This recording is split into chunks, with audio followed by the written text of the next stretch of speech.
This conference will now be recorded. All right, good evening, everybody. We'll go ahead and call the meeting to order. First off, welcome to everybody. This is the joint meeting with the Madison County Planning Commission and the Board of Supervisors on February 4th. Before we get started, I'd ask everybody to join in the Pledge of Allegiance, followed by a moment of silence.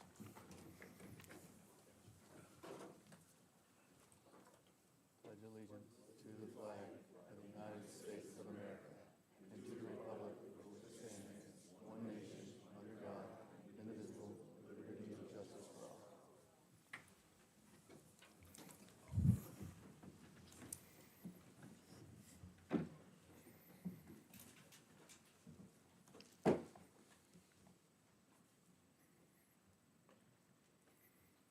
All right, thank you all.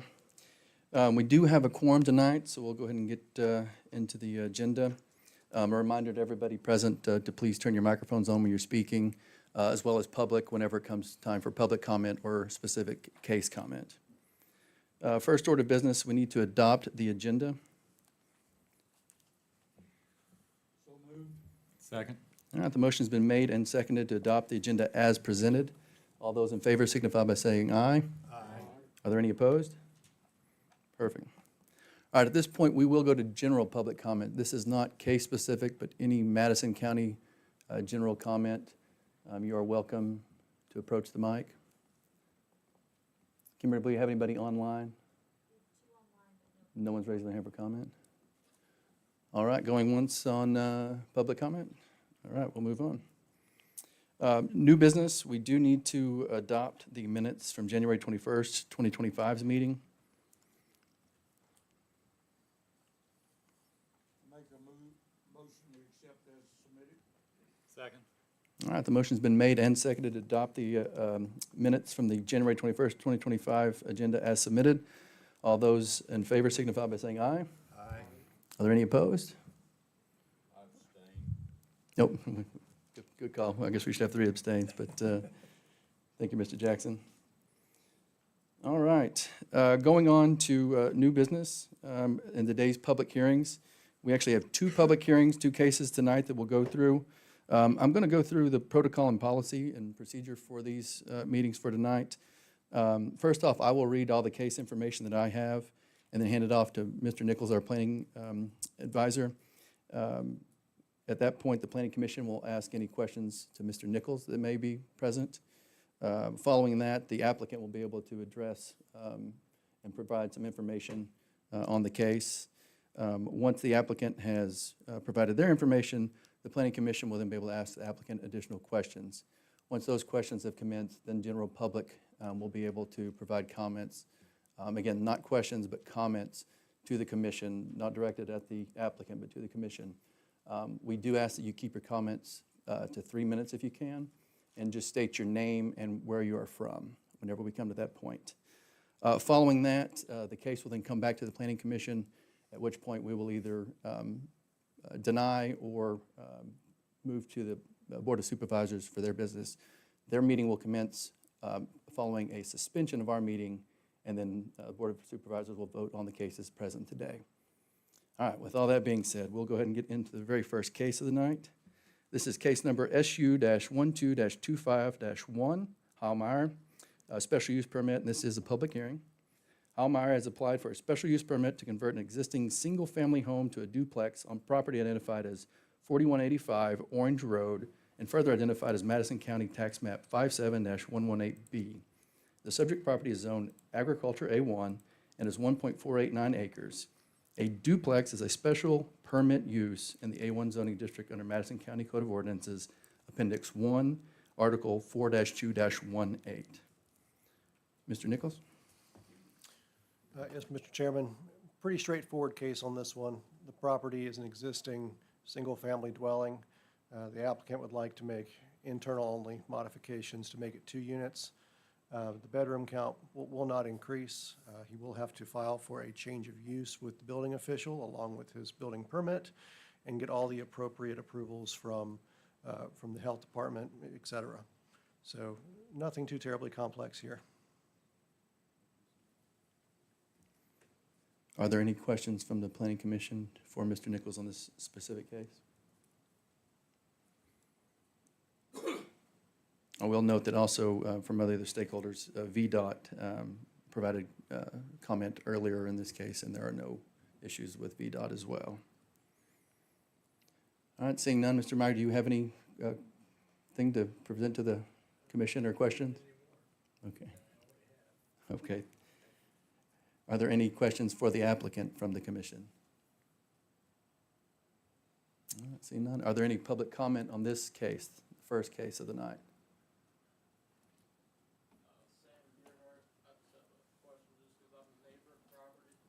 Point please, of order, sir. yep. Please take the microphone. Approach the mic and then direct the questions to the planning commission if you can, not the applicant. Sam Gearhart, we're just neighboring property and just curious about the septic field and just the plan there, if anything has to be changed, just because it's on our family land. Mr. Nichols, how we should approach that particular question? So the applicant will have to apply, to the health department for a change of use for this. Based on our conversations, it's unlikely that anything will have to change. I don't think they'll have to do anything. But if they did,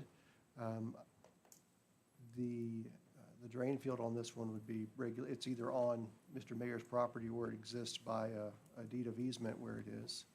So either one of those things, it's. Yeah, it's a deed of easement. Okay. Yeah, so there would be no problem as long as he's working within that easement. Okay. I just noticed that seemed like it was maxed out on the deed of easement acreage, and so I was just seeing what the plan was there, if it would be a custom, if there was any, we had no issue with the duplex at all, just making sure it's not.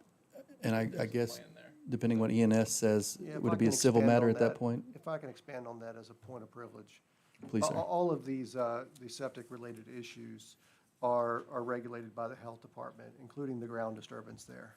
So if the gentleman needs to expand beyond what exists now for his proposed use, and it goes outside of the purview of the easement that exists, then that becomes a private contract deal between the applicant and, the property holder on which that easement exists. So you all would have to negotiate for that outside of the scope of this permit. Yep. So this is just obstacle one to overcome. There are other permitting requirements before you can actually do the thing. Yep. And- No issue with the duplex, that was just the only question there. And I'll go ahead and make the comment. Have y'all met each other and y'all have contact information? All of No. y'all do not? No. I would recommend then, if y'all can, after the meeting, y'all change that information, just, Grandfather, yep. Okay. yeah. Pending how the vote is, there's still a vote with the Board of Supervisors, but pending that, I would recommend y'all link if y'all can. Okay, sounds good. Thank you for the comment. Any additional public comment on the first case of the night? Seeing none. How does the commission feel about this one? Any additional questions, comments, any action on this one? Any motions on this one? Yeah, Mr. Chairman, I would move that case number SU-12-25-1 be recommended to the Board of Supervisors for approval. Second. Perfect. All right. Motion is made and seconded to have case number SU-12-25-01 recommended for approval to the Board of Supervisors. All those in favor signify by saying aye. Aye. Are there any opposed? Seeing none, thank you. And remember, the applicants, please stand by for this one as the board will review as well, and general public as well. Mr. Whitman, Yes, sir. just for our benefit, will you mind saying something to the effect of how the chair votes? Oh, I sure can. When you're doing it? I sure can. That was an aye from me. Great, thanks so much. All right. Moving on to the second case of the night, case number SU-12-25-2, Eden Ridge, special use permit, and this is a public hearing. Stephen Found, on behalf of Leonard and Lori Peters, has applied for a special use permit seeking an event venue on property identified as 868 Novum Church Road and further identified as Madison County Tax Map 24-38. The subject property is zoned agriculture A1 and is 152.624 acres. An event venue is a special permit use in the A1 zoning district under Madison County Code of Ordinances, Appendix 1, Article 14-18. Again, we'll go to Mr. Nichols for additional information on the case. Mr. Chairman, the applicant has prepared a short presentation in hopes of clarifying some of the remaining issues. And so I would encourage you to invite the applicant to give his presentation, and then we can return for questions and what have you. Perfect. Thank you, Mr. Nichols. Applicant, would you like to, and again, please announce your name and. Good evening. I'm Stephen Found, speaking on behalf of Leonard and Lori Peters, owners of the property at 868 Novum Church Road.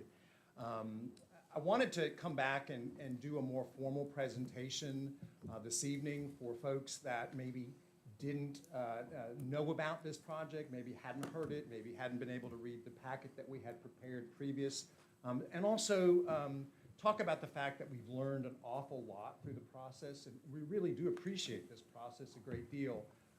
We've started to develop a partnership with the county as well as the neighborhood, and what we've learned from the neighborhood has been so valuable in continuing to develop this process. We didn't just drop our packet day one and say, that's it, we're not listening. We've listened to what we've heard over the last month or two, and I want to go over a few of those points now if I can. Of course, as far as Eden Ridge is concerned, the Peters family is a steward of Madison County's rural landscape. That's really important for this project and this property. They purchased the property for its beauty, its open space, and its agricultural character, like a lot of folks who live in this county.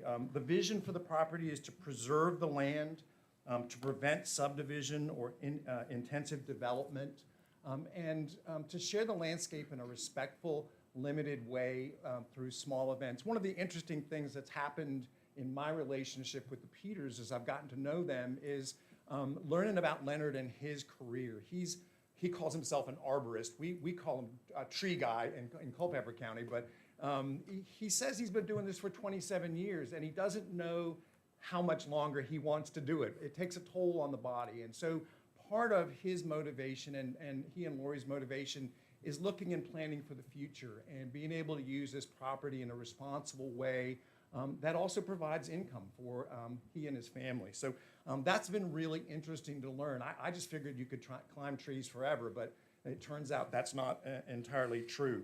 So happy to know that. As far as the property is concerned, for those who don't know, 152 acres of farmland, woods, and open space. There's one existing residence and no current commercial use. Event areas are located deep within the property and not along the road. And that little square, that little rectangle, the green rectangle up there is actually the house and the venue space together. So that's important to see. Over 90% of the land would remain open space. The next is important as well, what Eden Ridge is and what it is not. Just to clarify a couple of things, and again, we have been so grateful for the learning that's been done, the comments that have been made, and the information that's come forward through one-on-one meetings, and just in general, getting to know the environment. Eden Ridge is a small rural wedding and event venue. It's agritourism compatible. There are limited events with limited hours. It's phased and carefully managed development. Important to understand those points about what it is. It is not a high-volume commercial venue. It's not a music venue or a festival site. It's not a daily or late-night operation. In other words, something doesn't happen every single day. Like if you think about the Safeway, where cars are coming and going all the time. This is once in a while. We hope to have it happen, on a regular basis, but it's not like you would think of a grocery store, for example. And it's not a subdivision or a large-scale development. What we have come up with in terms of the project is a phased development approach. Phase one is a low-impact outdoor venue with outdoor lawns and temporary tents. Existing residents would be used for preparation, and in fact, we look to use the garage space to be able to provide a groom and a bride space so that they can get ready not underneath the tent, but a little bit of privacy as that happens during phase one. Portable restrooms would be brought in, gravel parking, and the parking area would be screened. I've learned a lot about trees with my arborist friend Leonard, and I thought, wait a second, we're telling everybody that we're going to screen the space, but if I put in a bunch of saplings this tall, how long is it going to take before that actually screens the space? And Leonard said, oh, no, we would invest in, nearly fully grown trees, vegetation, plants, bushes, whatever it would take to adequately screen view, sound, light, that sort of thing. So that was really a good thing to learn. I didn't realize that part of it. Minimal lighting would be a part of it. And then you can see kind of an idea of a tent that would be used in that phase one. The phase two would be the venue barn, which would be a traditional barn-style structure, not unlike the one that's in the picture there, but we don't want to give the idea that that's what it's going to look like. It's just the idea here. This would be an indoor event space with HVAC, heating and air, restrooms, dressing rooms, a catering kitchen, and it would be designed to blend with agricultural buildings, not unlike that are found in the area there. As far as the event scale and the frequency, it's important just to go back over this to make sure there's no confusion. Our typical event would probably be between 50 and 150 guests. There would be one event per day maximum, 2 to 3 events per week during the peak season, and very, very little activity during the off season. And off season would typically run, November to April, that kind of thing. No one wants to get married in a 32-degree day. No weekday nightlife or late night use. So one event per day, 50 to 150 people would be typical. As far as noise management, this is something that we heard a lot, and it was certainly something that from the very outset of the project, we were cognizant of and wanted to try to protect the neighborhood from. So we set up some controls. Our events would end by 9 p.m. on the weekdays and 10 p.m. on the weekends. And interesting, Lori asked me, she said, does that mean that everyone has to be gone by 10 o'clock or everyone has to be gone by 9? And the answer is no. People would still be there, but the noise is what we're concerned with here. There's no noise ordinance. I didn't realize that in Madison, but this would be kind of a self-imposed ordinance that says we're going to stop all loud, music or amplified music or any kind of sound like that. Naturally, folks would be cleaning up and picking up and organizing the space to be, ready for a rental pickup, that sort of thing. The amplified sound would be directed inward toward the center of the property, and that's kind of the diagram there, which isn't totally accurate, but the idea would be we're not shooting sound out towards the neighbors. We're keep trying to keep the sound inward towards the house and the venue itself. We would, as mentioned, natural buffers would be created with the acreage in terms of just the space that's there in the distance, and topography, which would include plantings, trees, bushes, vegetation, that sort of thing. Professional sound management would also be important for weddings. In fact, our goal is to have professional people working sound, working these events, not just a bunch of kids running around trying to figure it out. That would be a part of what you get when you order the venue. For lighting and visual impacts, I've got a diagram here that kind of shows the idea. A lot of people are like, what's downcast lighting or what's down lighting mean? Well, literally, as you see the scale there from best to very bad, our goal is to keep everything in the best range. So that there's not lights, spewing all over the place, even in the venue site itself. So downcast shielded lighting only, no floodlights or commercial lighting, limited lighting to safety and pathways. So that kind of low pathway lighting that would get people safely from the venue to their cars, especially as the sun went down later in the year. Event areas are not visible from the public road. That's obvious. We're way off the road. Parking areas would be screened with vegetation, and our goal is to protect the view sheds of neighboring properties. As far as the traffic overview, we've had a lot of talk and thought has gone into the traffic that would be created, and this is event-based traffic only. Like I say, no daily traffic coming and going through an office space or any type of retail space as we think of it, short arrival and departure windows, and this is important. There's only a small amount of time when folks are able to arrive and a small amount of time when folks are leaving. The event staff is going to be available to direct arriving and departing vehicles. All parking will be done on site. There's no roadside parking permitted, and shuttles would be encouraged for larger events. I don't have any specifics about that, but the idea that maybe, hey, as we get to the top end of the numbers, instead of running 70 or 80 cars up there, maybe it would be better to shuttle folks up. We can look at that on an event per event basis. Our goal here is, as time goes by, to keep looking at how things are going and see how things are working based on what we thought they would do, and adjust as time goes by. Again, our goal here is to minimize the impact of the event traffic on the neighborhood. And then Novum Church Road and Hoover Road, we acknowledged community concerns. We've listened and we've heard the concerns that the community has voiced about narrow road conditions, limited visibility in flood-prone areas, farm equipment, horses and riders, and dust concerns on gravel roads. And we're proposing to schedule events to avoid peak farm and horse activity and provide clear guest instructions on speed and courtesy. And this is going to be really important. A lot of venues are like, okay, you want to have a wedding here? Come on, you can have a wedding here. This is going to be a different process for us. You know, when we talk to a couple who wants to have a wedding or an event here, it's going to be an interview process, and we're going to have very specific requirements and guidelines that are a part of that interview process. And if the folks don't want to live up to those guidelines, then it's just not the place for them. And we'd be happy to recommend another place. But we're going to stick to those guidelines because it's the kind of a venue that we want to have. Again, clear guest instructions on speed and courtesy, signage reminding guests of farm and horse traffic, and continued coordination with the county staff on routing guidance. Some really good suggestions have come in terms of where to turn, where to go, where not to go, what's the easier, better way for folks to come and go from the venue. And the emergency access and safety has also been something that's been brought up. And our phase 1 approach is safe, practical, and scaled to use. We're starting with a single controlled site entrance.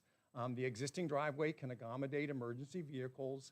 And the event layout keeps access lanes clear at all times. In other words, cars are not parked along the driveway as a way to get out and then run up to the venue. They're parked, in a specific designated area. And we're going to provide, as a result of that, we'd be able to provide designated emergency turnaround space so that if a fire truck or an emergency vehicle had to get in, it could easily get out. It wouldn't be blocked by venue traffic. The event staff will be trained to assist first responders. We would hire third-party security during events to keep an eye on things. And phase 2 would allow for infrastructure upgrades if needed. And again, that goes back to the idea that we're going to keep an eye on things as we go along to see how all this is working. Alcohol and event management. Alcohol was mentioned, and in this case, I mentioned before that we would have professional sound folks working, but we're also going to have professional bartenders if a bar is part of the formula, professional food handlers who are certified, and ultimately the idea of a designated driver program if we get into a situation where someone has overindulged. Alcohol in this case is limited to private permitted events, professional bartenders only, no open alcohol, public alcohol sales. Ride share and shuttle options would be encouraged. Clear event rules communicated to the guests. Again, this is the kind of venue that we're looking to manage here, not a free-for-all where folks are going off into the bush.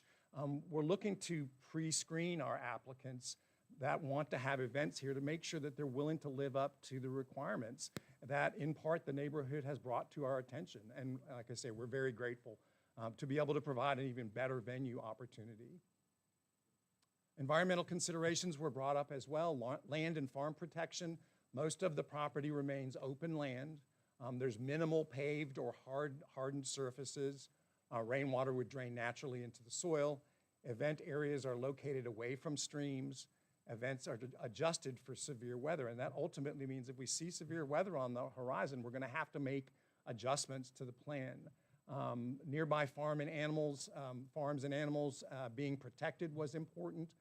Event traffic will be managed to reduce dust. Guests are instructed to respect farm roads and fencing. Lighting and noise are kept low to avoid disturbing animals. Event areas are separated from livestock and working fields. Rural compatibility is obviously important here, and it's one of our main missions and a key to the vision of the venue. We're preserving farmland and open space as a result. We're back up one second. There we go. Thanks. Preventing future subdivision pressure is important. Architecture is consistent with agricultural barns, limited lighting, noise, and traffic, and we fit in the Madison County Comprehensive Plan goals. Economic and community benefits were asked about, and Eden Ridge would support local caterers, florists, photographers, musicians, rental companies and transportation providers, restaurants, retail shops, inns, B&Bs, and short-term rentals. It would generate tax revenue, create seasonal and part-time jobs, and encourage visitors to explore Madison County, AKA tourism.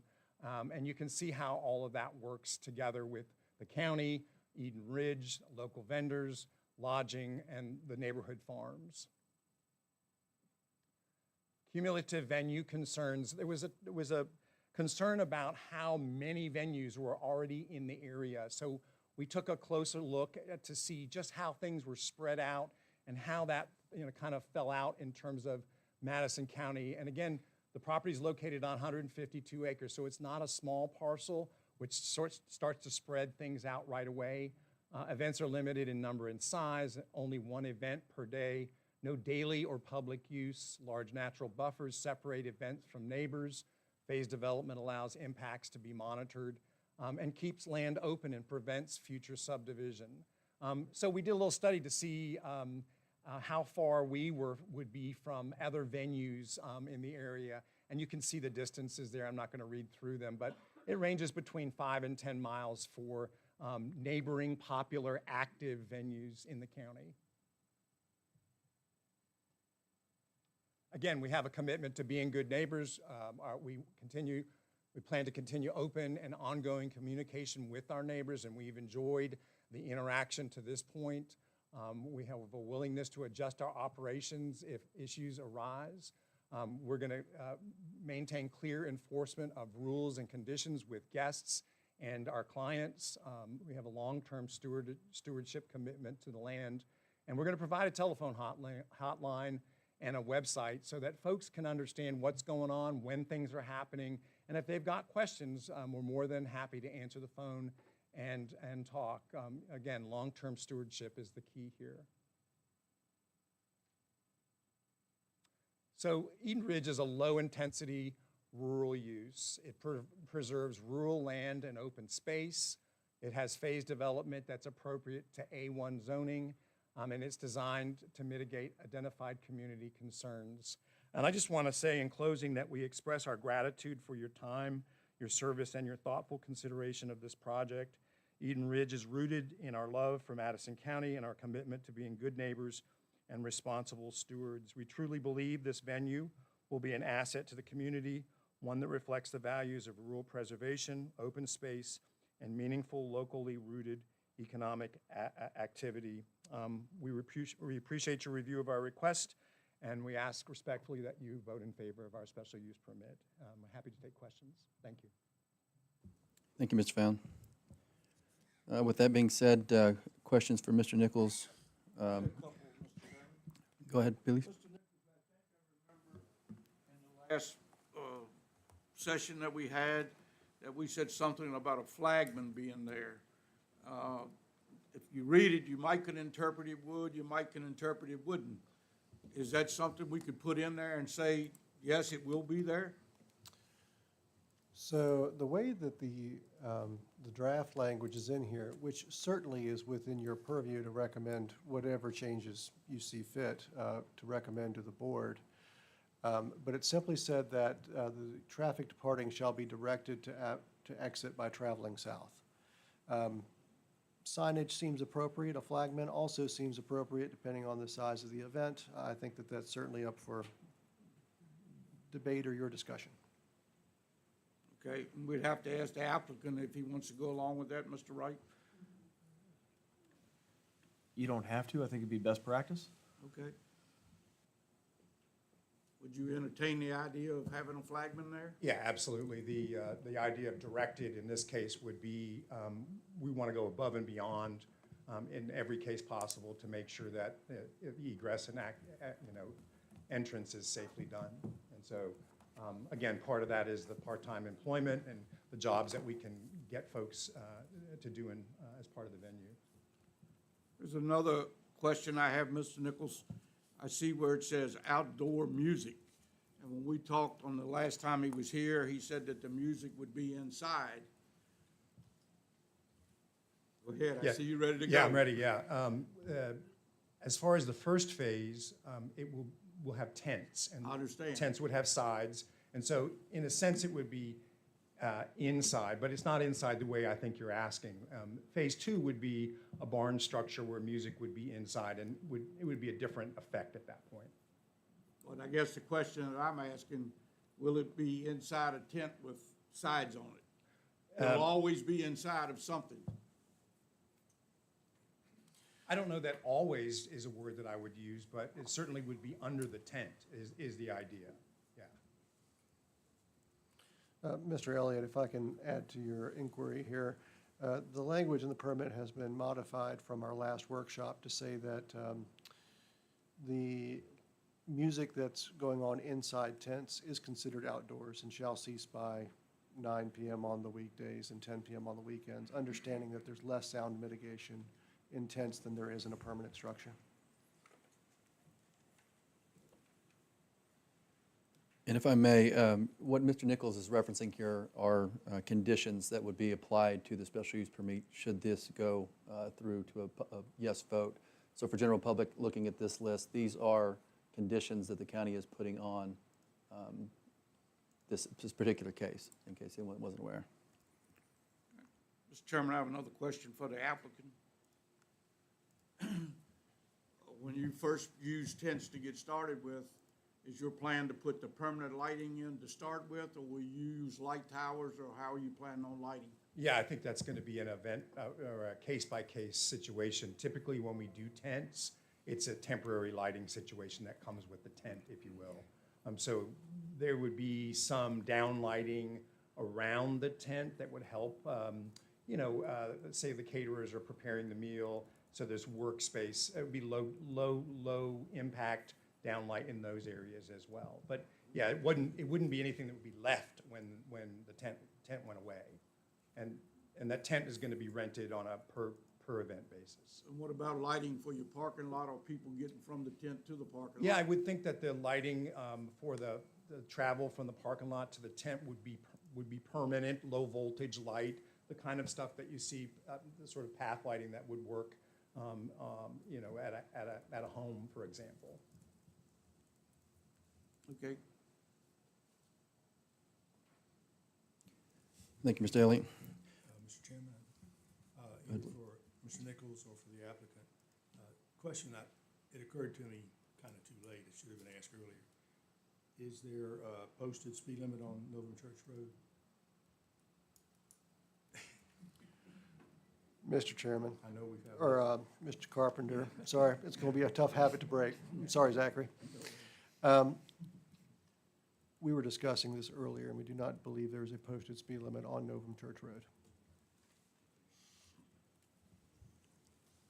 Thank you, Mr. Carpenter. And to follow up on that with signage on Novum Church Road, you had mentioned, potentially, and I think most of us in rural areas have seen it with the person on horseback, and then some other, I think you had notification signage.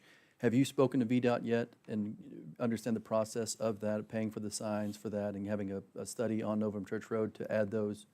I don't think they're called warning signs, but the cautionary signs? Yeah, it's my understanding that that's a part of the process once we move past this point in terms of doing a site plan, and if there are any additional studies that need to be performed as part of that process. Correct me if I'm wrong, but that's my understanding to this point. Just wanted to make sure you're aware of that. Yeah, When you for said sure. it's actually in VDOT's Yeah. purview as well. Additional questions I have, and I should have asked this earlier, during the construction process, in between phase 1 and 2, we talked about the construction. My guess is a wedding venue that size, a barn that size, 6 to 9 month probably construction window. Will there be events going on concurrently while there is construction?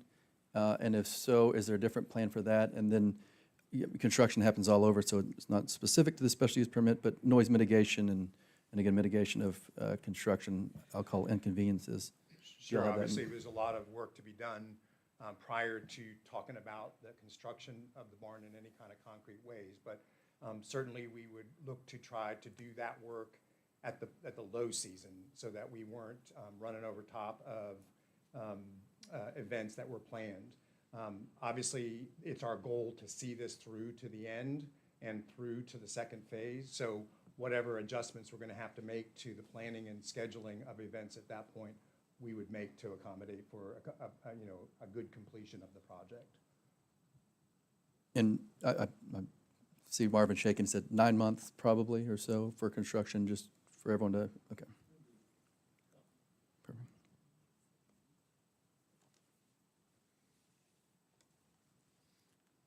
Mr. Chairman. Following up on the speed limit question, the reason I asked that, I realized that the signage in that, but also the speed limit posting would be part of your further efforts, basically up to VDOT. But I suspect that your neighbors would also agree to requesting a speed limit on that stretch of road. Because if there's no posted speed limit, it's 55. I don't think that's right. I think on unposted gravel roads, the speed limit is 35. I'm not saying everybody abides by that in either direction, but it is 35. I'm almost on, I've been down that path on my road. There you go. Okay. Was it 30, did he say 30? We did, 35. Mike, what did you say, Hannon? We didn't hear you. Oh, sorry, at least per the VDOT website, it's if it's not posted, it's 35 on gravel roads, it's 55 for cars, 45 for trucks on paved roads, Thank you, sir. assuming it's in an agricultural district.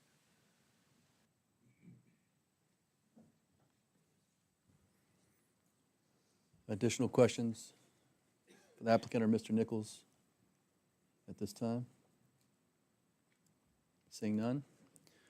All right, then we'll invite the public to make comments. Again, if you can, please state your name, where you're from, and if you can, please keep them to 3 minutes.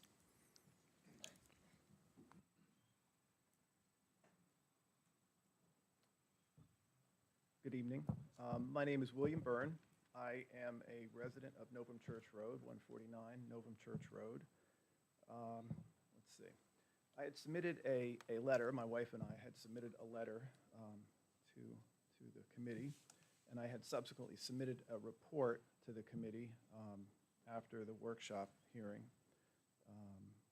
I'm a licensed architect, and I'm also a licensed land use planner, and so some of the comments that I've made are in light of my experience and education in that field.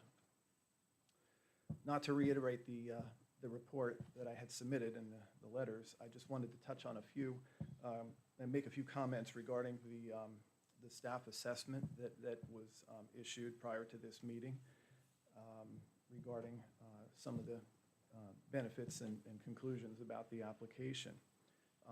I'll keep it brief, but the first point that I wanted to bring up was relating to the compatibility with adjacent uses and impacts, Article 14. And within the staff assessment of that particular section, the proposed event venue may be considered less intense in certain respects than several uses permitted by right within the A1 Agricultural Zone District. By right, uses on the subject property include activities such as intensive livestock, poultry operations, farm, wineries, et cetera. And so my comment to that point is that while that in some regard may be true, the use that's being proposed with activities occurring, musically till 10 p.m. on weekends, 9 p.m. during the week, activities continuing beyond that in light of traffic, people leaving the venue, staff, what have you, probably till 11 o'clock or even midnight, I would say would not be consistent with those uses that would be more customary. I think we've all grown accustomed to seeing wineries. There's several around, farm stands, farm markets, things like that. These uses tend to conclude around dark, I would say even earlier than that, 4 or 5 o'clock. And so I think the fact that that these activities occur, they create traffic, they create disturbance in neighborhoods, generally residential neighborhoods in this case. I think that wouldn't be an accurate statement or truly accurate statement. So I would conclude that this particular use is more intensive than those by right uses. And I think that the trip generation on the roadway happening, 75 to 80 trips within a 30-minute time frame is pretty extensive for the size and scale of this roadway. Second point, traffic access and public facilities, Article 14, Section 4. The staff assessment, access to subject property is less than ideal due to the rural road network, gravel road conditions, and limited width in Novum Church Road, as well as a concentration of event-related traffic during peak arrival and departure periods. I completely concur with that statement. I think that's a very accurate assessment of exactly what this proposal represents. To mitigate that concern, a condition had been presented, Condition 7, I believe, of the draft approval, which essentially limits left exit only of the event venue onto Novum Church Road, essentially identifying the fact that the intersection at Novum Road, Novum Church Road, very limited sight distance. There's in fact a mirror there that allows you to somewhat see cars coming, but it's a very difficult condition that exists there today and has existed there. The issue that I take with this point is that left-hand only turns by guests exiting the site really doesn't address any of the concerns that the neighbors had pointed out regarding the roadway. The roadway is not wider or safer in either direction. It's not as if you make a left turn out of the event venue and you're going down a much wider or safer road. There's still issues with access, with road width, that sort of thing. There's no impact on dust generation. A lot of the neighbors had pointed out the fact that this is a gravel road, and in the drier months, which seem to be pretty prevalent in the summer, dust is a real issue on this road. And again, this one condition that's attempted to mitigate some of the issues and concerns of the neighbors, I don't think does that in any way. No impact on safety regarding farm equipment. So again, this is something that we personally sort of take exception to. We have a farm. Actually, we have a farm on one side of Novum Church Road, abutting Hoover. We also have farmland on the other side on Novum Road. And we are on this road often. I mean, almost every day that we're farming, we do hay. I think, we're not alone. We have neighbors, Henshaws, are on this road as well. And the fact remains that driving farm equipment on this road is challenging enough without any impacts of traffic. And unfortunately, the neighbors and the folks that know this road and live in this neighborhood respect the fact that, when you see a tractor coming with a hay wagon or round bales, things like this, there tends to be a courtesy and never really an issue. To sort of support this position, my wife and I actually had gone out on Sunday and driven a tractor and a hay wagon just to try to get some visual photos to show the committee members exactly what we mean by the narrowness of that roadway. And again, I think that was in Mr. Nichols' submission that he had sent around. We had seen it online, so it was added to that. So hopefully the committee members had a chance to take a look at some of these photos and just truly see how a typical day would go in our attempts to farm this area. You can see in the photo that's being displayed right now, there's very limited access for a car to pass by. There's steep banks on both sides of the road. Many times there's deep gullies.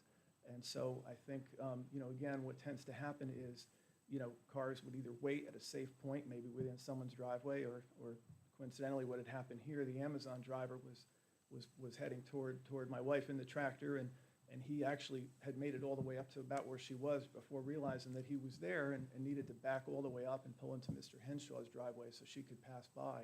And the thought is that if you have, essentially, in a 30-minute time window, 75, 80 cars, potentially 2 cars per minute trying to get to this venue site, and Mr. Henshaw, ourselves, one of the other farmers that use this road regularly in nice weather, it's really going to create a situation that I think would be considered quite unsafe. These are likely people, guests of these weddings that aren't maybe quite as familiar with rural roads and sort of protocol, if that's the right word. And so I do think there's some concerns there for safety, and I do think that's a true impact on the farmers that use this road for a livelihood.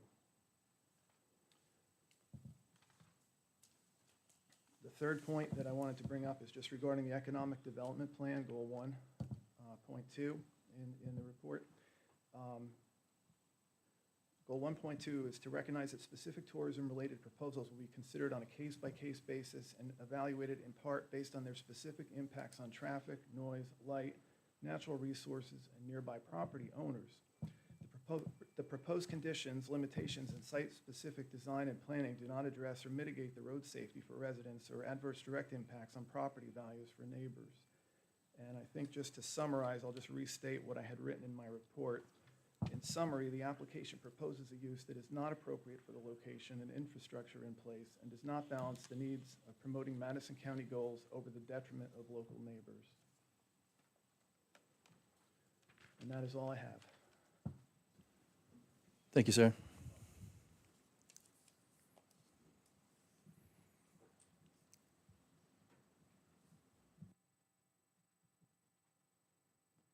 Good evening. My name is Steve Kilpatrick. I live on Novum Church Road. Got a few things I want to address with you tonight. The first one is noise, specifically the music from the wedding venue.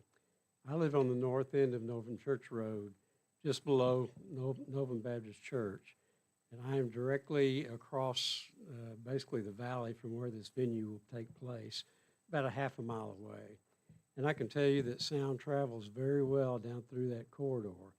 There's a house below the ridge of where the venue's going to be, and whenever that individual has friends over and they're out in the front yard, I can hear their conversations, I can hear their laughter a half a mile away. So I know good and well that I'm going to be able to hear the music from the wedding venue. A typical DJ music at a wedding reception is between 90 and 105 decibels. And there's no question that that's going to be quite loud, and I'm going to hear it very well. I'm concerned about two other properties that are adjoining Mr. Peters' property. To the south or to the north, there's Mrs. Moyer.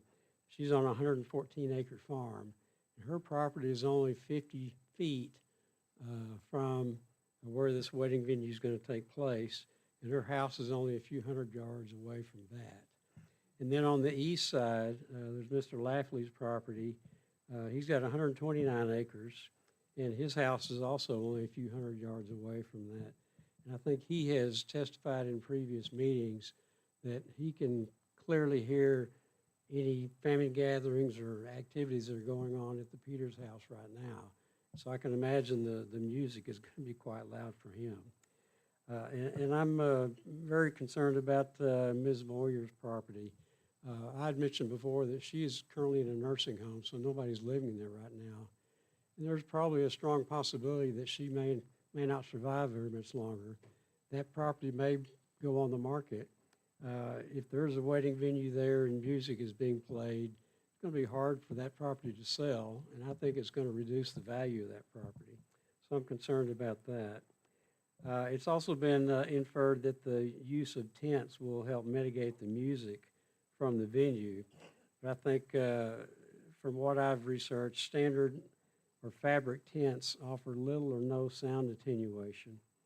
And it's been stated by the applicant in the original planning meeting on December 2nd and also the first workshop on December 17th that tents would be rented by the bride and groom. There's no requirement that they have a tent. So in all likelihood, there's probably going to be a lot of weddings occur with no tent at all. They're probably going to want to have beautiful evenings and outdoor activities. And I bet there's going to be a lot outside. So there's no requirement right now that there be tents used. And I can tell you that in the summer months, they're not going to want to have a tent up with sides down. It's going to be quite hot inside there. So there's more than likely going to be more activities go on outside of the tent. In the last workshop, I spoke about the property owner's right of peaceful enjoyment of their property. And when you buy property, you also buy the right to the peaceful enjoyment of that property. And that's certainly what I thought I was buying 6 years ago when I bought my property. And I know several of my neighbors have made that same comment. And that's why they bought property on that road, is so they'll have peaceful enjoyment of their property. Next thing I wanted to address is the point of agritourism. If you look through the Peters application, they mention, they tout agritourism, but it's all mentioned in very vague and unspecific terms. They say agritourism, compatible use, aligns with agritourism activities, supports agritourism, strengthens agritourism economy, enhances agritourism opportunities. No specifics about what that is. What activities are they going to have on that property that would meet the definition of what agritourism is? If you look at the Madison County Code of Ordinances in Appendix 20 in the definitions of agritourism, it basically says any activity carried out on a farm or a ranch, and it allows people to enjoy activities including farming, wineries, ranching, historical, cultural, and harvest your own activities. And I think we all know that what really comes to mind when you think about agritourism is things like the Rappahannock County Farm Tour, Culpeper County Farm Tour, and I've been to those activities. And those are primarily there to educate the public about farming and what goes on in the county, and you have an opportunity to buy goods and services from those farms to help support the farms. So I'm just not sure what activities would qualify as agritourism in this case. And they also mention that it would be showcasing the natural landscape. You could drive all around Madison County and view the natural landscape that we have here, especially if you go down Hebron Valley Road. You'll see what it is. The third thing I wanted to bring up is the dust from the road. I have a particular concern about the dust and the additional traffic that would generate more dust. I have a lung condition called bronchiectasis. It has caused damage to my lungs and has shown that road dust can trigger bronchiectasis flare-ups. In fact, I was in the hospital for 8 days right before Christmas with a flare-up that was due to a bacterial infection, and it's done further damage to my lungs. And I think each of you may have a copy of a letter that my pulmonologist provided that backs up that danger to me. Needless to say, I would be adversely affected by the approval of this SUP. And I wanted to point out, too, in the Madison County Code of Ordinances, Appendix 1, Article 14-4-2C, regarding SUPs, it says that the use shall not adversely affect the use of neighboring property or the welfare of persons living and working in the neighborhood of the proposed use. And you look at that, this statement has been codified in Madison County. And in my opinion, if you approve this SUP, you will essentially be ignoring the spirit of the law in this county. And for my sake and for my neighbor's sake, who will adversely be affected in other ways, I respectfully ask that you deny this SUP. Thank you. Thank you, Mr. Kilpatrick.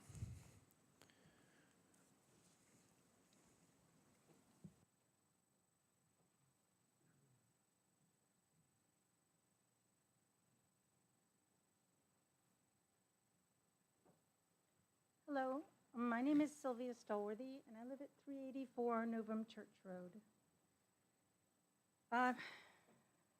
Novum Church Road, as we all know, was never designed to handle the volume of traffic that this proposal would generate.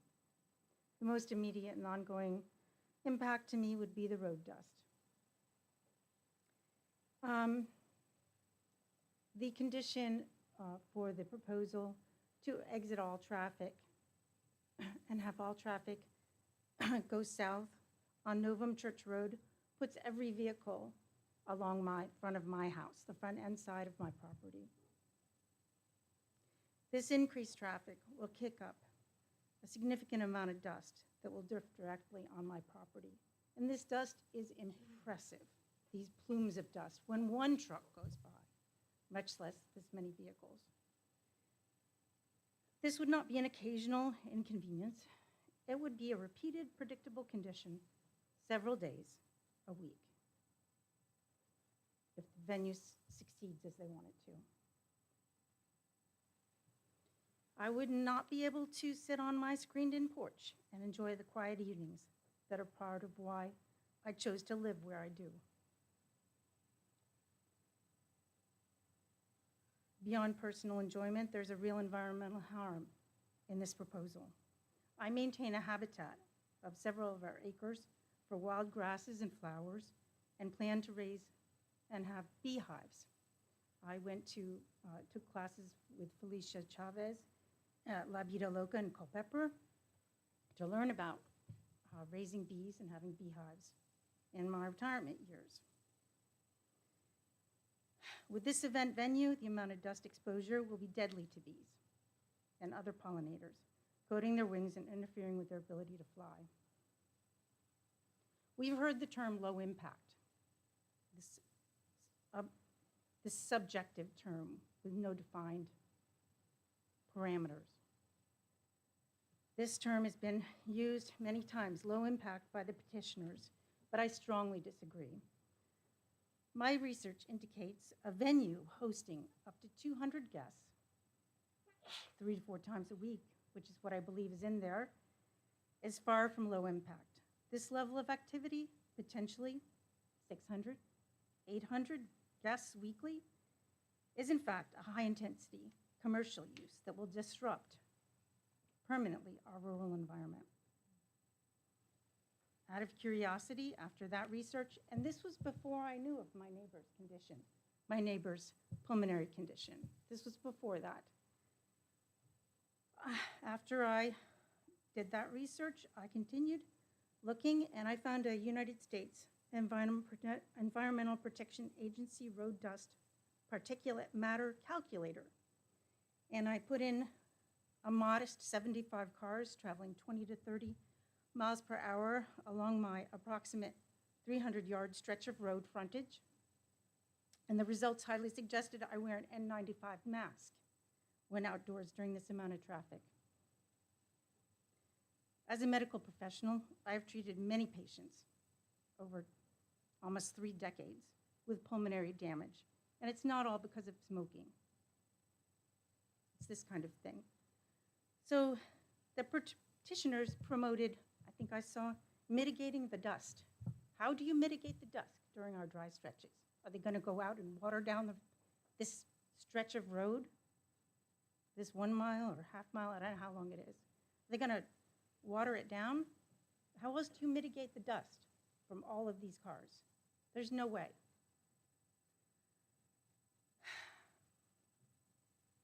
Part of why I moved here is to enjoy the clean air.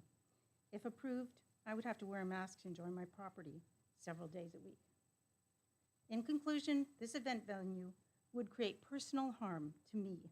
It would harm potentially my health, my flowers, my bees,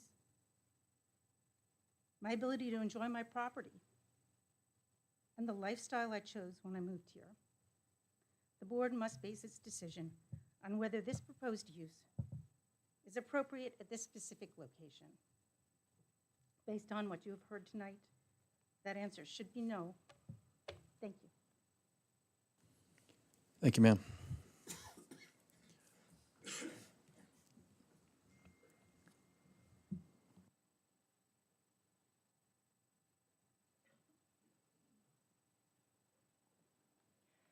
Good evening. My name is Jessica Henshaw, and I live at 665 Dovum Church Road. I'm on the farm right across from the Peters. It's been my home for almost 16 years now and is truly my little piece of heaven on earth. My husband and I are grateful to live there, raise our family there. My children have been at this meeting and the past meeting. They are very invested in this. This is their home. It is the farm that is their future. They want to make sure that we're making good choices for that. I share many of my neighbors' concerns that have been brought up, but I do want to speak to 2 specific issues.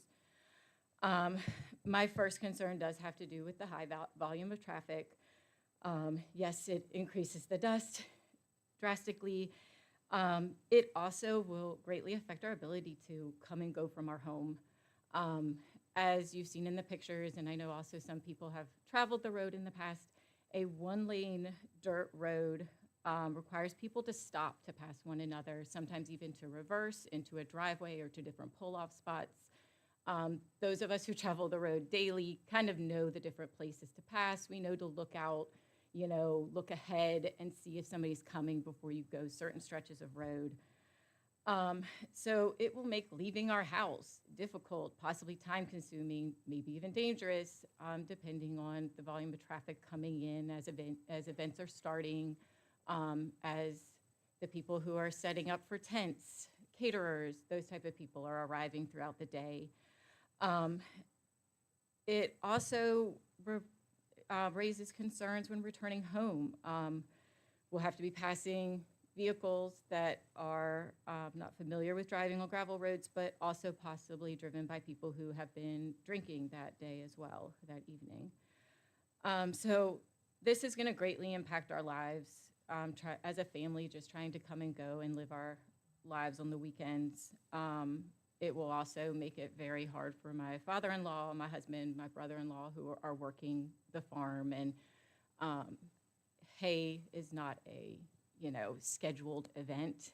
If it is time to cut hay, get hay in, it depends on the weather. Farming is a 7-day-a-week job. There is no peak farm activity time, as was mentioned earlier. It's based on when the work needs to get done. So while that first concern is very specific to my family and those of us living in the neighborhood, the second one really affects, I believe, all Madison County residents. While Madison has tried to invite more businesses into the county to increase tax revenue, I'm just unsure how this venue is going to benefit the county financially. I am a teacher in Madison at Waverly Yale Elementary, and I know how much that revenue means. We last year had to make budget cuts because we weren't able to get the money needed. So I very much would like to see the county's revenue increase so that we can support residents in this county. Yet there doesn't seem to be a clear business plan. There, even tonight, has been different numbers presented than were presented at the last meeting. It was said 200 guests. Now we're saying 150. Those are things that in a business plan and when you are planning to have event space, those are numbers that you're crunching and making sure work with the costs. I also am not sure how the tax revenue is going to be pouring into Madison. Stephen Found is based out of Culpeper. He runs businesses and hospitality businesses based out of Culpeper County.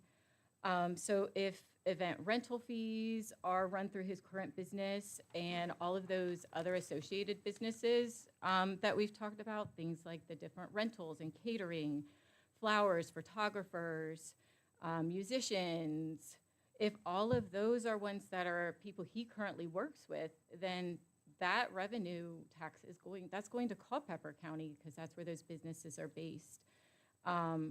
Even you have guests coming from out of town, they're going to be able to travel 15 minutes to be at hotels in Culpeper.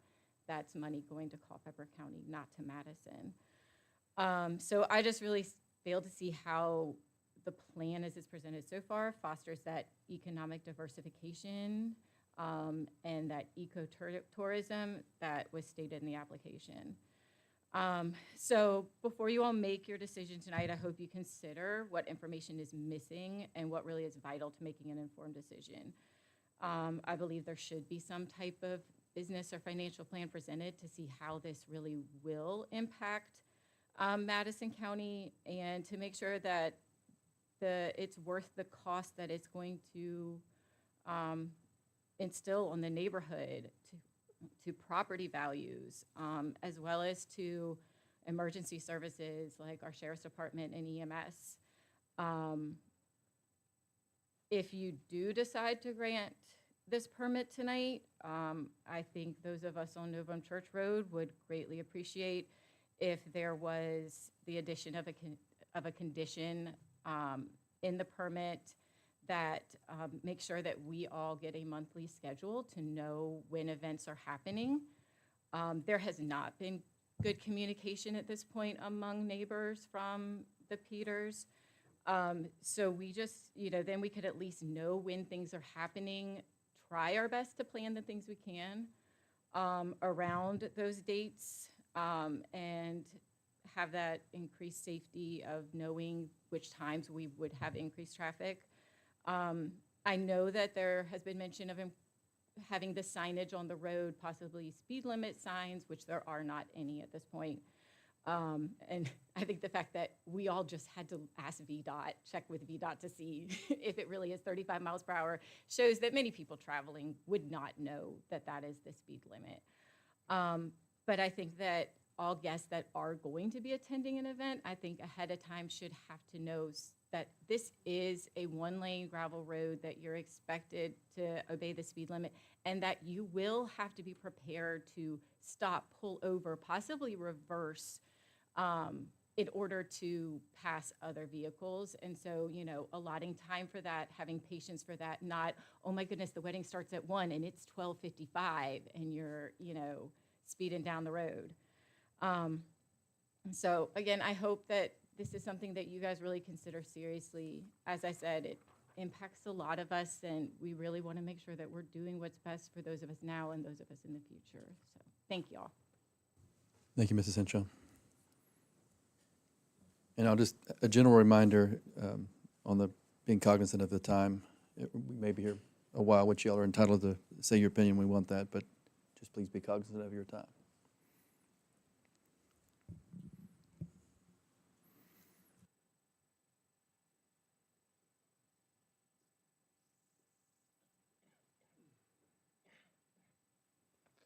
Good evening. My name is Donald Stallworthy. I live at 384 Novum Church Road. This is my wife, does.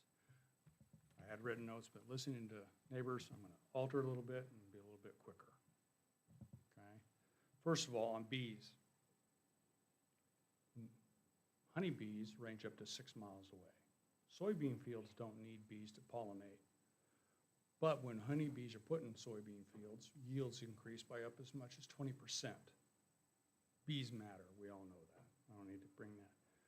Road hazards, speed, it's 35 miles per hour. I researched, got to look, how fast is this? Because I watch the UPS trucks go by and think, wow, that's fast.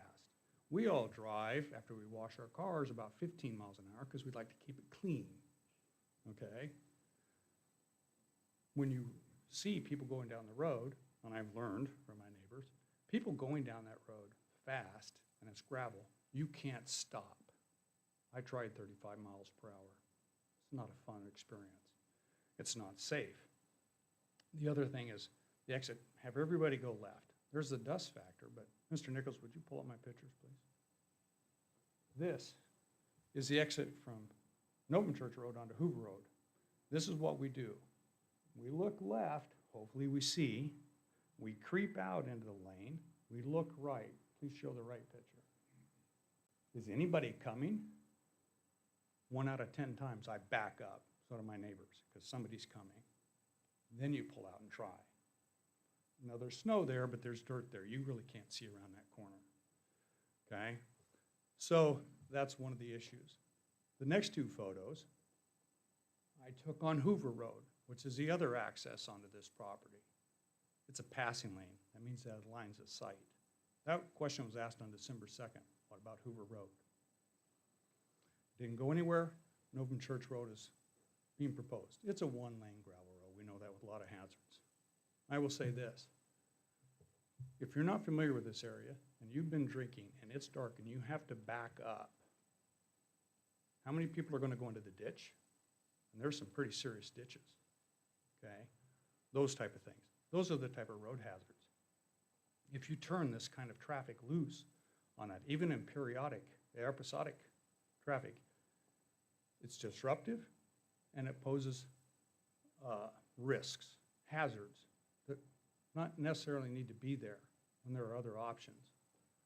Developing a business and having these things happen in Madison County, that needs to happen, yes. The county needs to develop businesses. Is this the right one? I don't know. I know there are some business owners, it's been said, it'll increase occupancy rates in bed and breakfast and things like that. I can't speak to that. I know there are others that could. Noise. One of the things in the new plan is in phase 2, there will be a permanent structure. So my question on the permit is, it'll be canceled if nothing happens after 2 years. Doesn't say they can have to stop using tents at the end of 2 years. They can use tents for as long as they want. I would posit, if you're going to do this, for noise attenuation, light, you have a set amount of time to put that permanent structure in place. That's a good business plan. You know what your revenue is. Ms. Henshaw just said, where's the marketing plan? That should be a factor into these things to protect the adjacent homeowners. I won't go on and on, but one of the things going on here is damage to the other property owners, lifestyle, choices that, but there's also liability risks. When you look at these roads and those intersections, and nothing's done, and by the way, after 4 years living here, I've learned good lessons that VDOT doesn't care. Okay? They're not gonna fix it. When someone gets hurt, and I think it was Mr. Hawkins at the last one that said, what's it gonna take, a fatality? There's more than that. There's liability that comes with that fatality. When you look at something and say, that's bad, and say, okay, those decisions come around to haunt people. And with that, I'll conclude. Thank you for your time. Thank you, Mr. Stallworthy.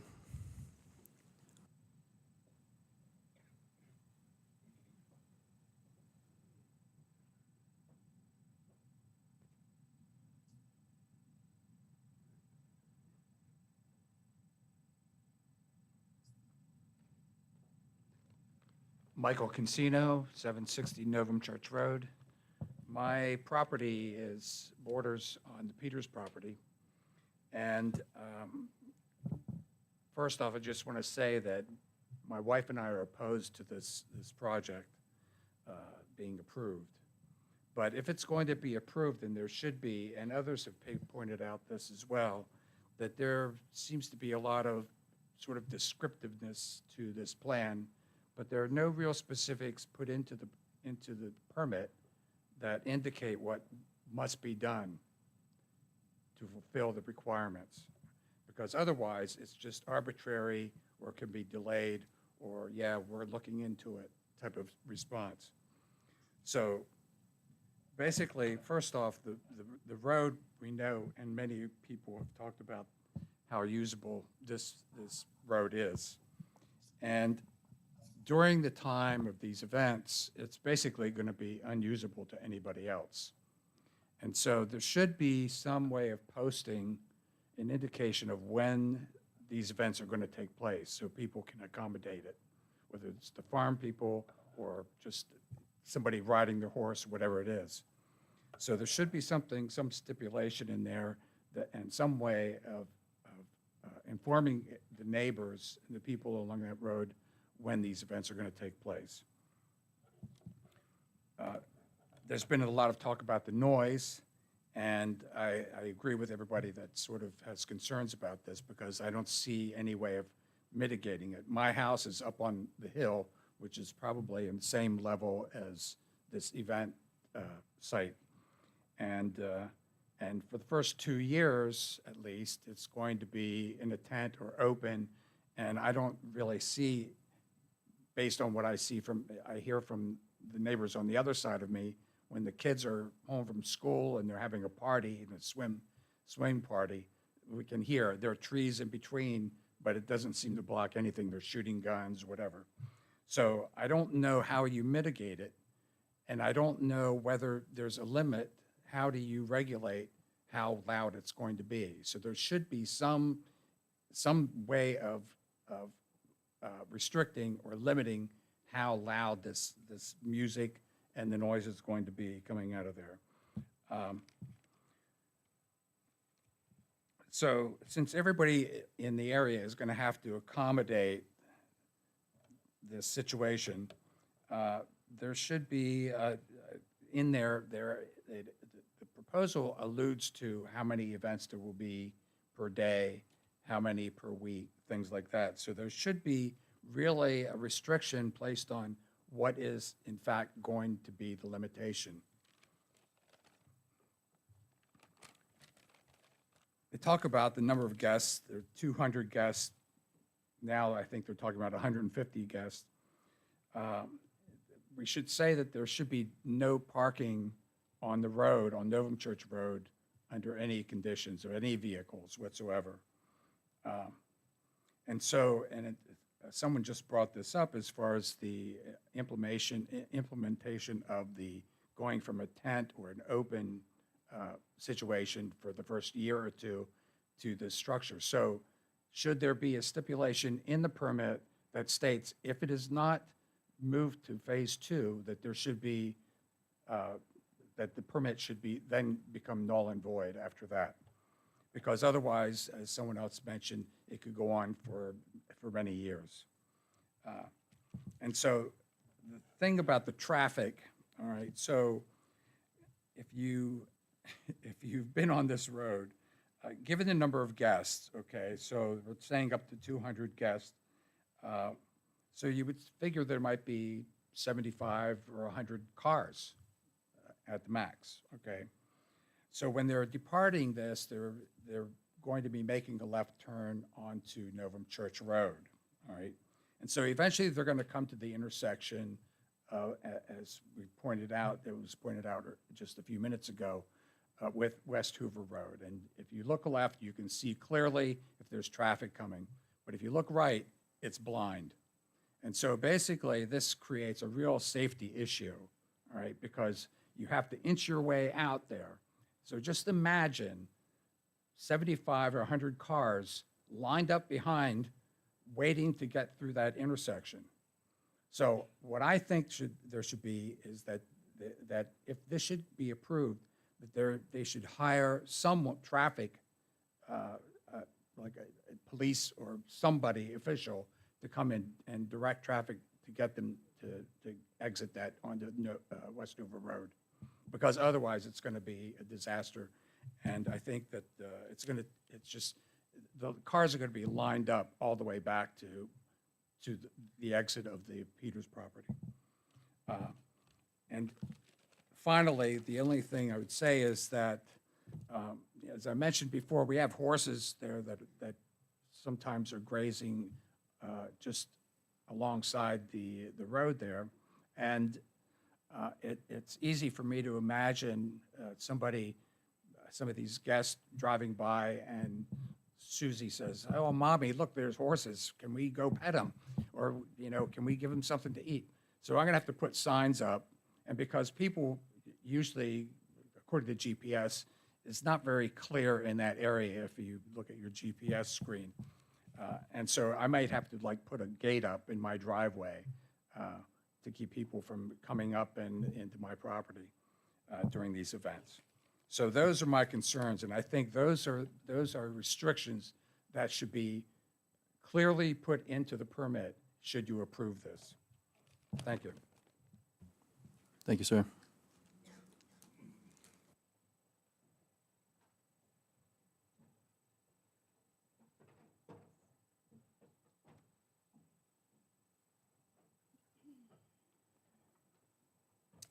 Good evening, everybody. My name is Denise Webb.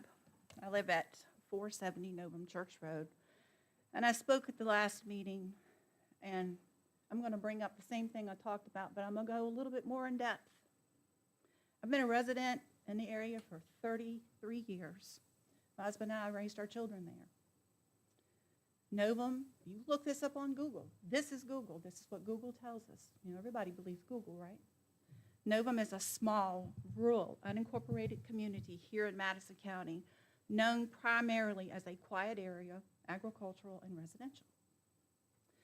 So as a concerned resident and parent, I'm writing to express my strong opposition to the proposed venue in our county. I have a 32-year-old autistic son, and he rides 3 horses every day.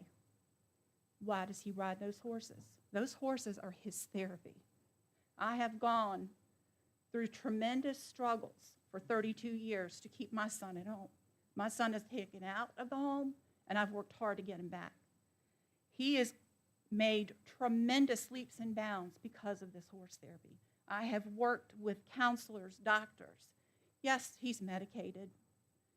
But these people coming down that road, they see a horse. The first thing most people do is blow a horn. What's that going to do? That's his safety at risk. It is going to make a lasting impact on Ryan's well-being and quality of life. I would like to highlight that my son's equine therapy has been going on for more than 15 years. It took immense dedication, effort, and collaboration with therapists and specialists to help him reach the point that he is at today. Any disruption to this carefully established therapy could and will significantly affect the impact of his progress and quality of life. Nope, my son's disability, I'm gonna cry because I'm a mom. I have fought for my child, and a lot of you in this room know my son. I have fought for where he's at. Autistic people do not have a place in this world. When you go to an event, they're not included. How would you like to get up every day and you don't have a friend, that all you got is your mom and your dad? And the only enjoyment that my son has out of life is getting on that horse daily and riding. Let me tell you how much he rides. I have a farrier that comes to my house every 6 weeks, can't go any further. Why? Those horseshoes on all 3 of those horses are completely worn out. They can't be reused. Why? Because that shows you how important the therapy is to him. So Mr. Peters wants this. That's great. Why can't we think of the other alternative and look over on Hoover Road of going out? That would work for some of the plans of the dust, the road. But this isn't just about having a wedding venue. This is affecting people personally now. I think we need to think about that. There shouldn't be a rush into making a decision here tonight. I feel like the whole thing has been rushed. I think we need to step back and look at what's going on. I told my husband when I come out tonight,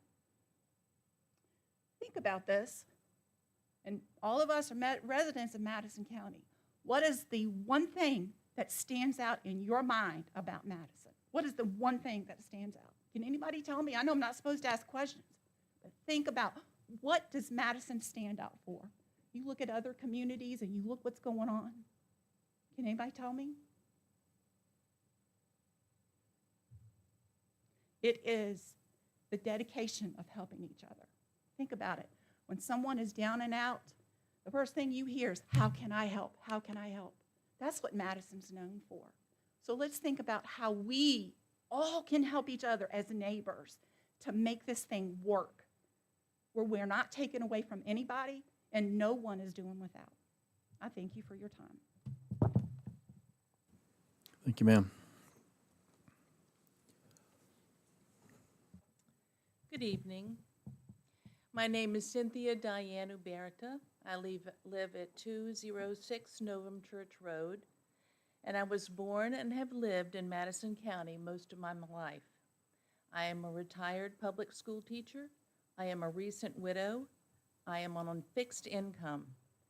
For the past few years, my husband and I have provided a short-term rental on our property, thereby supplementing our fixed incomes. With my husband's death this summer, I am even more dependent upon this income.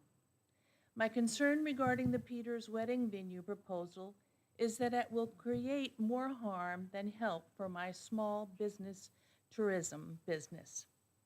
My rental is a one-bedroom cottage that hosts guests who hike Shenandoah National Park and eat meals in Madison.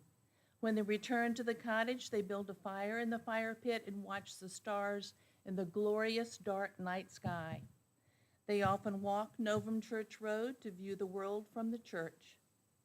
The peace and serenity of this part of Madison County is why most weekends my cottage is booked 3 seasons of the year. A wedding event venue with its traffic on this dusty farm road passing my cottage rental, both coming and going, along with the music to disturb the quiet and the lights to rob the dark sky, will predictably cause hardship to my already established lodging business. I ask this board to consider my concern and all the concerns of my respectful and peaceful neighbors presented here tonight. I ask you to further investigate the needs of all your constituents involved before making a final decision. Thank you for your attention to this matter. Thank you, ma'am.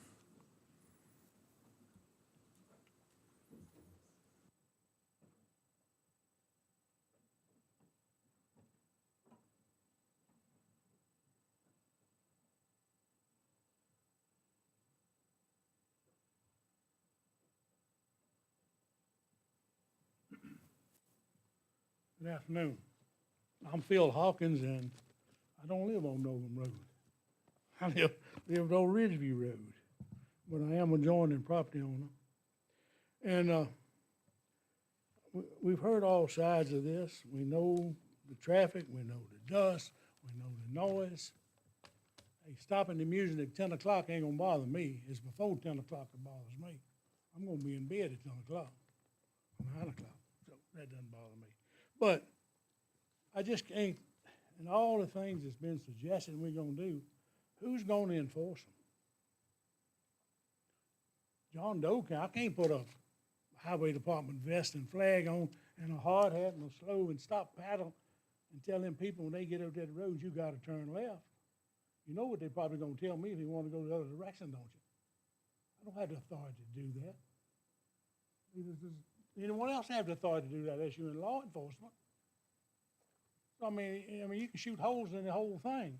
But the only thing I want to say in talking about parking on the driveway, looking at the map there, it looks like it's in floodplain and wetlands.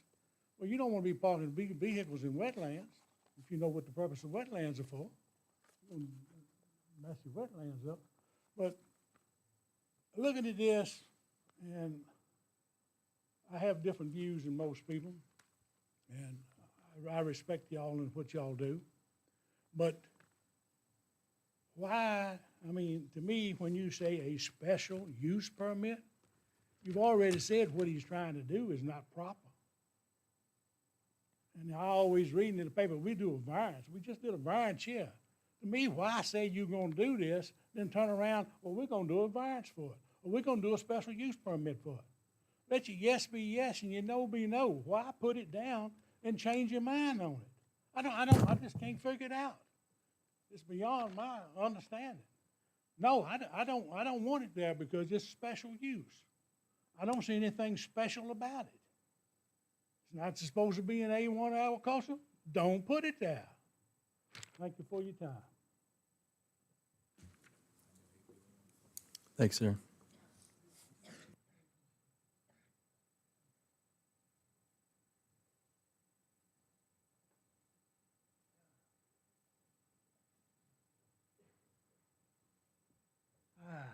Joe Henshaw. My family and I farm on the west side of Novum Church Road. And I've heard everything from A to Z, but nobody has mentioned anything about trash. You know, when they leave cups, bottles, whatever, somebody's gonna have to pick them up. Thank you. Thanks, sir.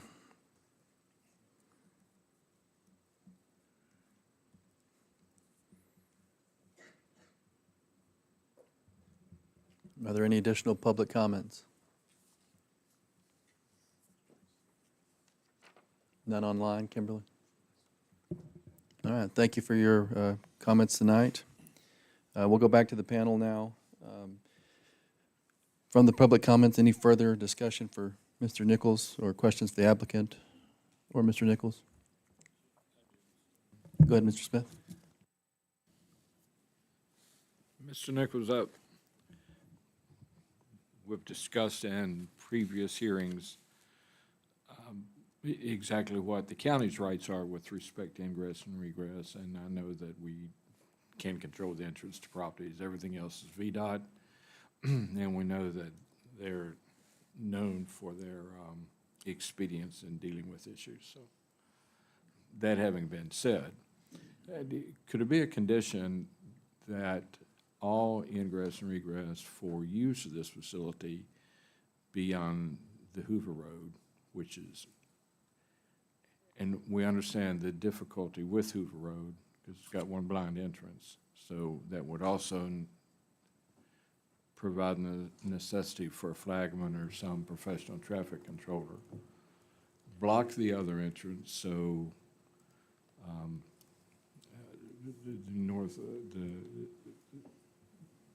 the NCR would only be open for emergency vehicles. If we did that and people insisted on using Novum Church Road for ingress and egress, and that would, if a term and condition of the special use permit were to be, all traffic would be directed through the Hoover Road.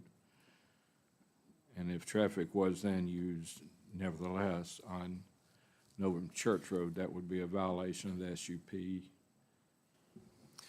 It's my opinion that the Planning Commission certainly could recommend such a condition to the board that they could ultimately adopt, that you would, direct event traffic to, an entrance be developed to Hoover Road to do that. And if event traffic is found using Novum Church Road, depending on how you worded that provision, then yes, that could be considered a zoning violation. I do think it's worth mentioning, Mr. Hawkins had asked a question about who enforces. It would, to really enforce that, it would have to be a habitual problem.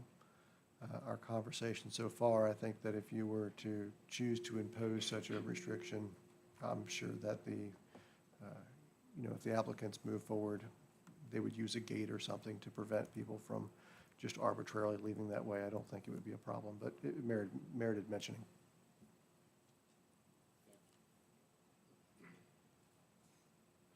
Chairman, I got a question. So can we put in the application, or would the planning commission consider putting in the application, no loud outside amplified music?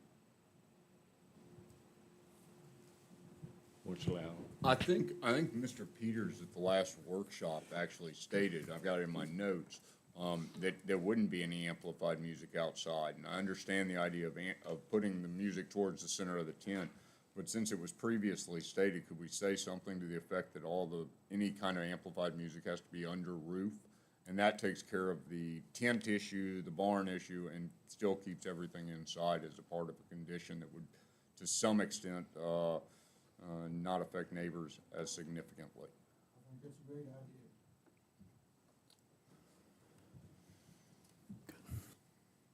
Mr. Chairman, and I just have one general comment. To Pete's point, I have no issue with that being included.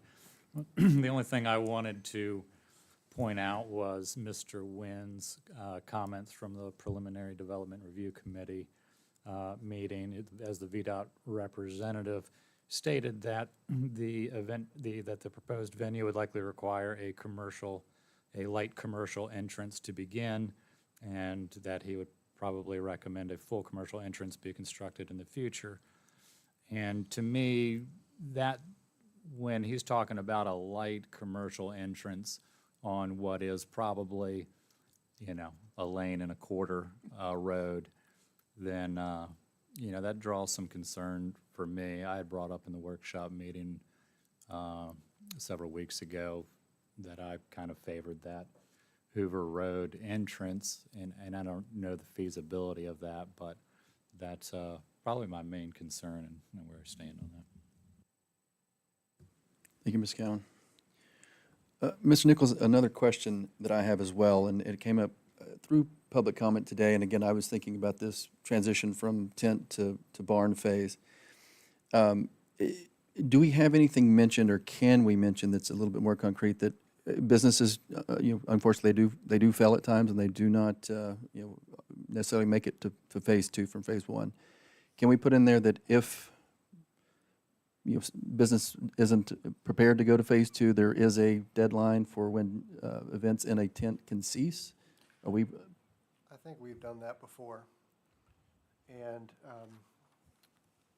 I think that it is reasonable to state that the intent is that the that tent phase would be a limited time and not an ongoing activity. I would encourage the planning commission to give some buffer in that.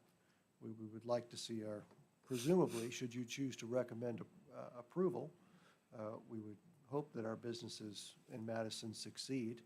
And so what I would encourage you to do is give them some buffer time and not a super tight schedule to try to achieve that.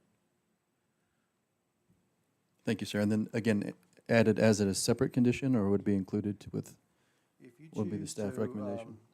If you choose to recommend additional conditions, presuming that you would strike none in the permit, we would simply, add additional ones to the bottom of what's been proposed.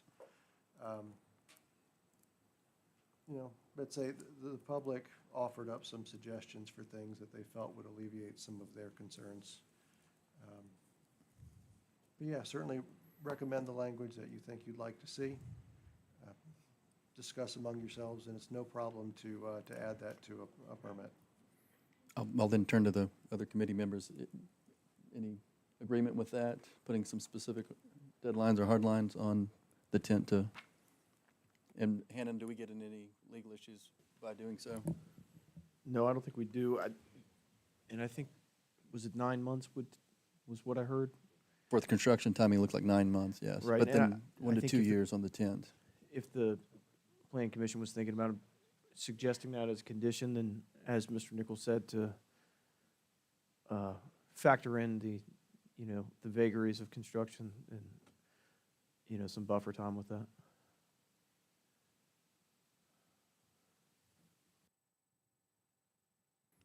And I guess back to the applicant, 2 years for the temporary tent, is that, can y'all give us kind of, is it 18 months, is it 24 months? Yeah, What is your? Sorry. Yeah, that's a great question, and I'd love to clarify that. The last time I talked to Leonard, he said he was enthusiastically ready to go with this 100%. And by that, we talk about how quickly can we get the barn built. We're not looking to stay under a tent any longer than necessary. Now, someone just mentioned that businesses fail. So to live in a dream world that says this is going to be a home run and there's not going to be any problems would be foolish of me to stand here and say that.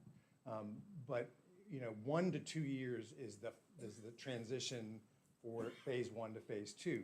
If we can get this done after a year, I just whispered to him. I said, "How quick do you want to do this?" And as soon as possible is the answer. So I can't say. We talked about 9 months for construction. That's a guess, but it's a good guess by a great engineer. So I'm going to take his word for it when it comes to how long it might take to build. So including the building part of this in that 1 to 2 years is kind of what we need to sit down and look at in terms of a timeline. But to try to answer the question without having studied it in terms of the construction or a design or an architectural plan or anything like that is a little tough at this point. But I would say the answer to your question is we want to get to the barn as quickly as possible. We're not anxious to provide a venue where folks have to rent a tent. That kind of flies in the face of success. It's just extra expense for the client. And we'd like to limit that as quickly as possible. I hope that helps. It does. I'm going to try to encourage a different avenue for the answer. 2 wedding seasons generally being March to October, November out here. 2 full wedding seasons, and let's just say business isn't a go, pulling the plug, or how many wedding seasons? Well, I guess it would depend on what, if there are no events after 2 years.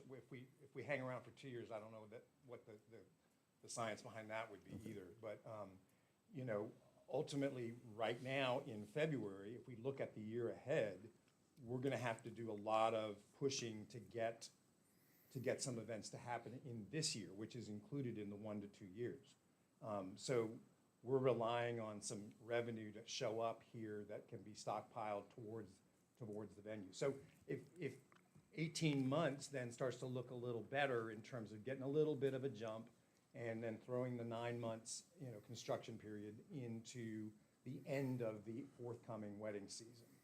If that makes any sense, I hope that helps. That does. Yeah.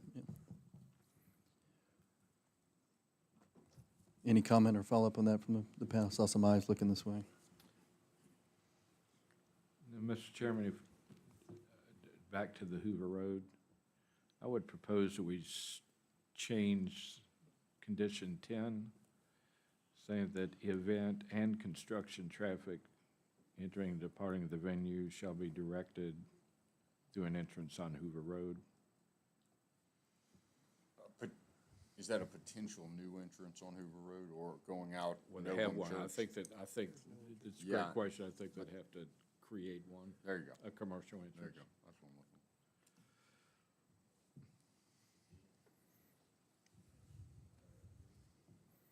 All right, so on 10, develop an entrance on Hoover Road, that'd be the proposed entrance, which it doesn't look like that's even listed. And then include construction on that one on 10. My proposal is that all ingress and regress would be from Hoover Road. And the Novum Church Road just be gated and locked.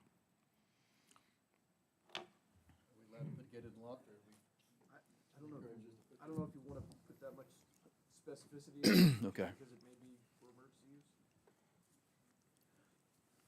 Okay. I didn't use the microphone,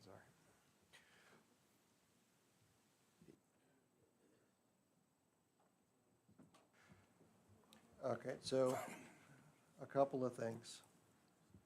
So, I mean, as far as the, I think that if you want to require an entrance on Hoover Road, the language on that should just read that that's for construction and event traffic. I don't think it's unreasonable for folks to use their entrance for their personal comings and goings of the house on the backside. Just one guy's opinion, y'all do what you want. But also, all of the entrances in that design criteria is going to come from VDOT during their site plan application. So what'll happen is presumably that you all recommend approval and the board approves.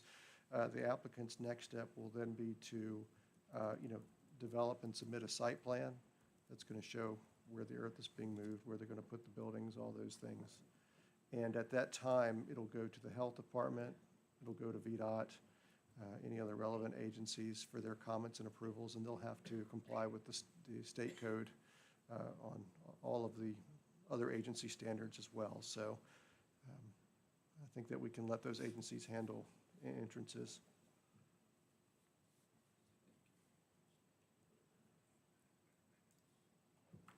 All right, Mr. Nichols, so keeping us honest, on number 10, we have an update from Mr. Smith's language to be added. And then, again, I propose we add an additional citing, maybe even a show of hands on this one or comments. Given that we'd have 2 wedding seasons or 2 seasons for events, I would propose December 27th that events in a tent cease, which gives you pretty much two years, and then construction start at that point. Is that something that we could offer to the applicant? Tent use until December of 27?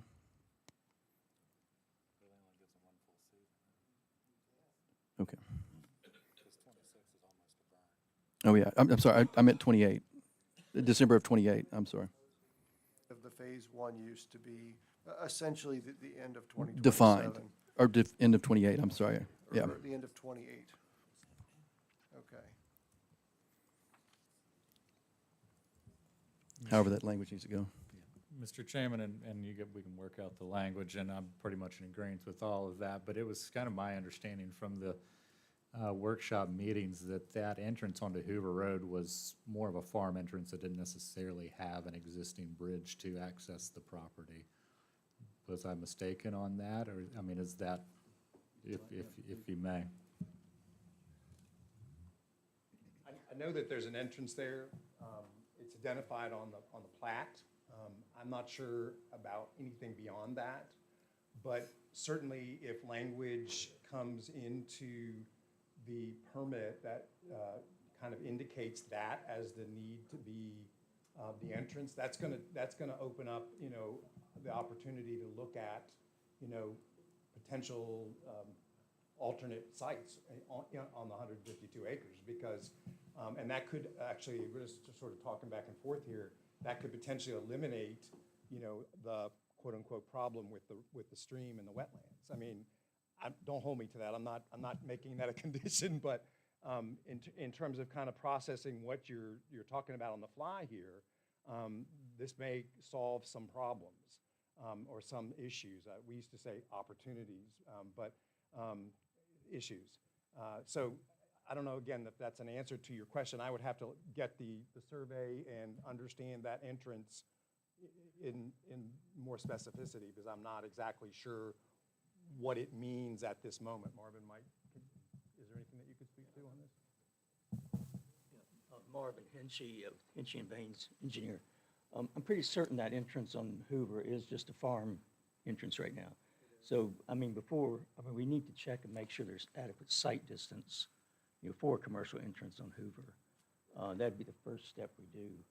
And then, like you said, if we want to look at alternate sites, I mean, this is your call, but, you know, it's kind of changing things quite a bit. So. And thank you guys, and I don't have any further questions for you. I appreciate that. And that's to my point, and although this was brought up during the workshop meetings, essentially this change, which again, I'm personally in favor of, essentially, from my understanding, entirely nullifies all the plans made, and basically, you know, changes the what the plan would be, and I just wanted to just draw that to attention, that was my understanding, that there wasn't access to the property. Currently, you could build a bridge, you could do whatever, but it does significantly change the implications of what you guys would need to do, and I just wanted to draw that to attention, that's all. Thank you. Thank you, Mr. Cowan. Yeah, go ahead. I'm eavesdropping down here. Go ahead. All right, so something to consider, and I'm going to put this up here on the screen for us all to look at. You want to show them the condition first? Yeah, let's do that. So when we develop these plans, if you look at, or these permits rather, development of the site shall substantially conform to the concepts drawing presented during the public hearing is the meat and potatoes of this. So if we look at the concept plan presented, this is essentially what they're applying to do, is what they've shown us. Event venue here, plus or minus within the spirit of what they've shown us, small deviations acceptable. If we suddenly decide that this is a no-go because of Novum Church Road, then at least from a procedural point of view, we'll, I would say at a minimum, have to table the application and re-advertise for what the plan would be if they're going to develop in another part, because we're not conforming to what has been presented and we're doing something different. So I think that would be what state code would require us to do. So the change certainly is up for debate and negotiation, however you all want to handle it. But I think that if we're going to substantially change something, we will have to do another public hearing.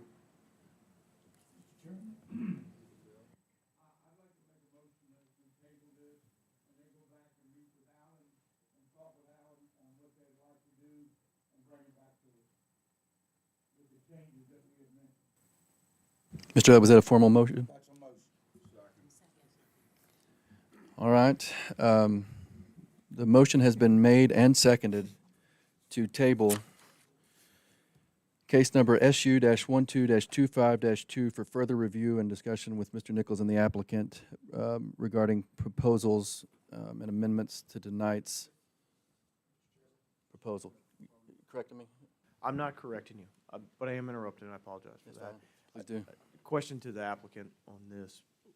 Because of this discussion of the different entrances, how do you all feel about, I'll say tabling it, but continuing it to whenever it would be to our next joint session? Okay.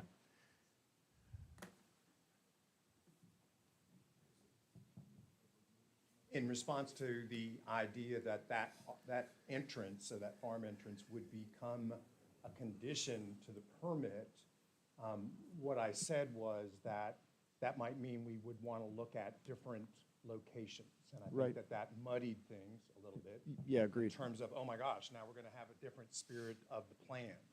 And in talking to Leonard, we would not want to find a different location on the property. We would want to stick with what we have here. Okay. In terms of the best views, the best location on the property, and then deal with whatever the condition might be if a condition gets passed into the permit. So we would prefer not to table. Okay. And Mr. Nichols, I maybe hand it to you. Augmenting the road and the entrance, does that constitute this and that, or is that, that can proceed with the site outlined as proposed? Or is that a major? I mean, it's a judgment call, right, about what qualifies as a substantial change. So in my opinion, if we're talking about, Road changes? right, in response to public comment and, but mostly concerns about traffic and safety and dust and whatever noise. I mean, I don't consider it a substantial change in my opinion, but, I'm not judge, jury, and executioner on that decision. Okay, help me out then procedurally. A Sure. motion was made and seconded. What do we need to do then? So you've got a motion that's been made and seconded. I interrupted, but it's still You're fine. there for discussion and vote. Is there further discussion on that, having heard from the applicant and from the county lawyer? I just want to make a comment maybe, and I am a firm believer in land use rights. But at the same time, it's an old Madison County road. We got them all over the place. You take that road there and you're looking at bringing 150 people in there, 2 people in a car, that's 75 cars with alcohol. I have a real issue with the road. What about, and this is discussion pertaining to the motion on the floor, but an alternative option is to let this one kind of die out, but go down what Mr. Found is saying is make this a condition of, potentially go down the path of passing this thing with that condition of using the Hoover Road as the primary access for the property. Let them go and do all their due diligence post approval of this potentially. And then if it ends up site distance is a problem, other issues come up, they can always come back and amend the special use permit, but that gets their timeline kind of going down a path. It's a good idea. Yeah. All right, so then should we take a vote then on the motion that's at hand? All right, the motion has been made and seconded to postpone or suspend this hearing. Let's go ahead and take a vote on it. All those in favor signify by saying aye. Any opposed signify by saying nay. Nay. All right, I think the nays have it. Do we need to do hands? May I ask Let's who do a was hand opposed? Do hands? Okay. We'll do it again. Sorry, folks, this is only my second meeting. All right, all those in favor signify by raising your hand. What is the motion again? Motion has been, it's your motion, Pete. The motion has been made and seconded to table case number SU-12-25-2 for further discussion with Alan and the applicants. All those in favor signify by saying aye and raising your hand. There's one. All those opposed, raise your hand. Okay, the nays have it. So we're back to discussion. Mr. Jackson, do you want to make a? I'd like to add to the condition number 10, saying that Route 609 Hoover Road will be the primary access for this site. And that I just think that's the way to go with that one. Other than that, with that condition. Is there some other conditions there, Mr. Chairman? Thank you, Mr. Elliott. Yeah, I would like to add that we do have the timeline for the use of the temporary tent to cease at the December of 2028 and no later, and the temporary tent space as I guess that'll be amendment number 12.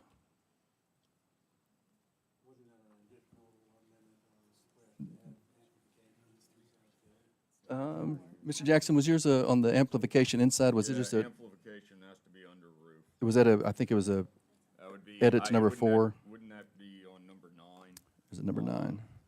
It is. Add, It would get rid of outdoor amplified music and make it indoor amplified music. So under roof would not include tents? It would include tents. yeah. Because that's indoor for the first phase.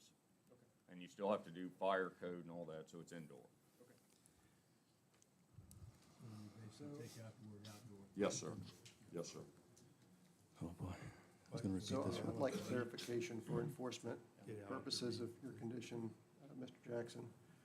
So you said that you want the music to be under roof and all of it to stop by, I didn't say anything about that. I think their proposed times are very reasonable. all right, just that it all occur Under roof, indoor. indoor. So are we regulating the time that indoor music stops? Yes. Okay.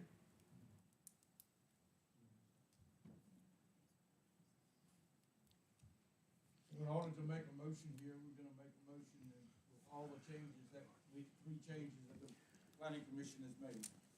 Are there any additional changes before we make a motion? I think we ought to, just as part of the motion, I think we ought to spell out the language so we know exactly what we're voting on. I have a question. Sure. With the phased approach, are we talking about indoor music ceasing just in phase 1 or in phase 1 and 2? Since it's part of the permit, it would be both phases.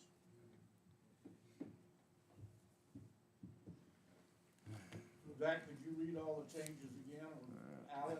I was going to say, Make a motion on Mr. Nichols, I know we have changes to number 9 on the music under roof, 10. No, you got it. If I may have a point of privilege, Mr. Chairman. Of course you may. I would like to just run through the conditions that the public proposed really quick to see if you want to discuss any more, and of course, no is an acceptable answer. But the public wanted to discuss a condition that the applicants be required to publish a schedule of when their events would occur. And that seems like a straightforward thing to do these days with websites and what have you. Other proposed conditions were regulating volume, number of events, no parking on Novum Church Road. It seems like that's going to be a self-solving problem. We talked about the phase 1 time limited, traffic control, and that's what I have for the public that proposed conditions. And so if you want to talk about any more of them, great, and if not, that's totally fine. If I may, I personally, I still believe that any signage on Novum Church Road, because unfortunately people can get lost on GPS, would be appropriate where it's deemed a safety or public safety issue. But I don't know if that needs to be specific language, but the more the merrier in terms of helping out our neighbors. So apply for the VDOT. But is that if we are going down the path on changing it to 609, doesn't some of that signage kind of become unnecessary? I would hope. I mean, the parking on the road, that's not gonna happen because There's nowhere to truck park. business will go berserk for a day and that'll be that. And that's hard on business. Do it on 609, that takes care of traffic and dust, hopefully. The volume, we've all been down the noise ordinance thing, that's not gonna go again, and thankfully. I don't know, the schedule thing, if that's something they're willing to do, then that's one thing, but I see that as kinda over the top, and especially if you're shifting the entrance over to 609. Mr. Nichols, any further? So, yeah, That was, so if there's nothing else but say that you all are seeking to do, the changes are to modify condition 10 to develop the entrance on Hoover Road for construction and event traffic. Phase 1 shall end no later than the end of 2028, and music shall occur under roof, including tents, and shall stop at the specified times we have now. Amplified music, right? Amplified music, yes. And you said event and construction traffic, right? Yes, construction and event traffic. Mr. Nichols, in this case, or Mr. Hannon, do we need to go back to the applicant for any comment at this point? Noticing, I mean, or are we prepared to seek a motion from someone on the committee? Okay. I would make a motion that case number SU-12-25-2 be recommended to the Board of Supervisors for approval with amendments to items 9 and 10 and the conditions, proposed conditions, and the addition of item 12 being whatever we said that was. Phase 1 to end at the Phase end 1 of to Phase end one by to end 2028. December 2028. Thank you. Just to be clear, this will knowingly modify the site plan as proposed. So just as long as everybody's aware of that.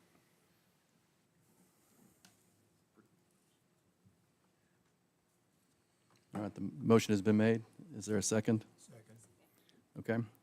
The motion has been made and seconded to approve or to send case number SU-12-25-2 to the Board of Supervisors for approval with the edits to number 9, under roof application, number 10, Hooper Road is now the entrance for event and construction, and adding number 12, which is phase 1 of the tent ends in 2028.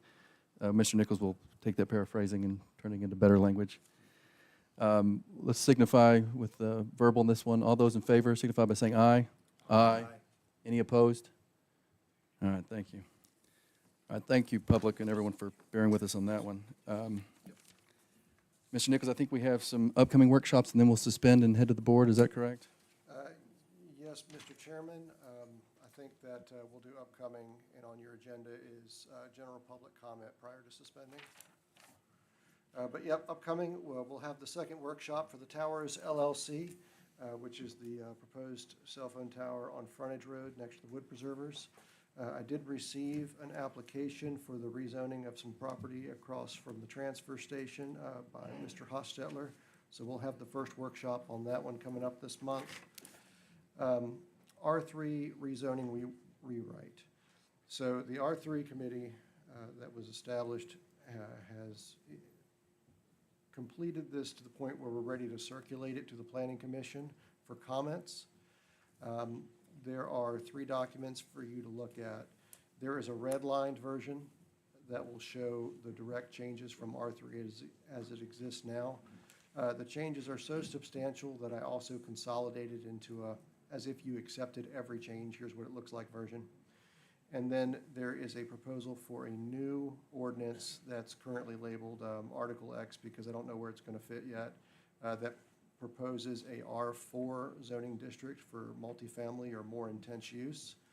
And so we will circulate that document, those documents tomorrow, and we ask for your comments on those by the 12th of February, which is next Thursday, so that it can be ready to come to the workshop to the Planning Commission coming up in February as well. Home occupation still in subcommittee. We do have a case coming forward from preliminary development for a use not permitted, so we will discuss a new use in B1, and let's say, and possibly another one. So that's what I have for you now, Mr. Chairman, and so. Thank you, sir.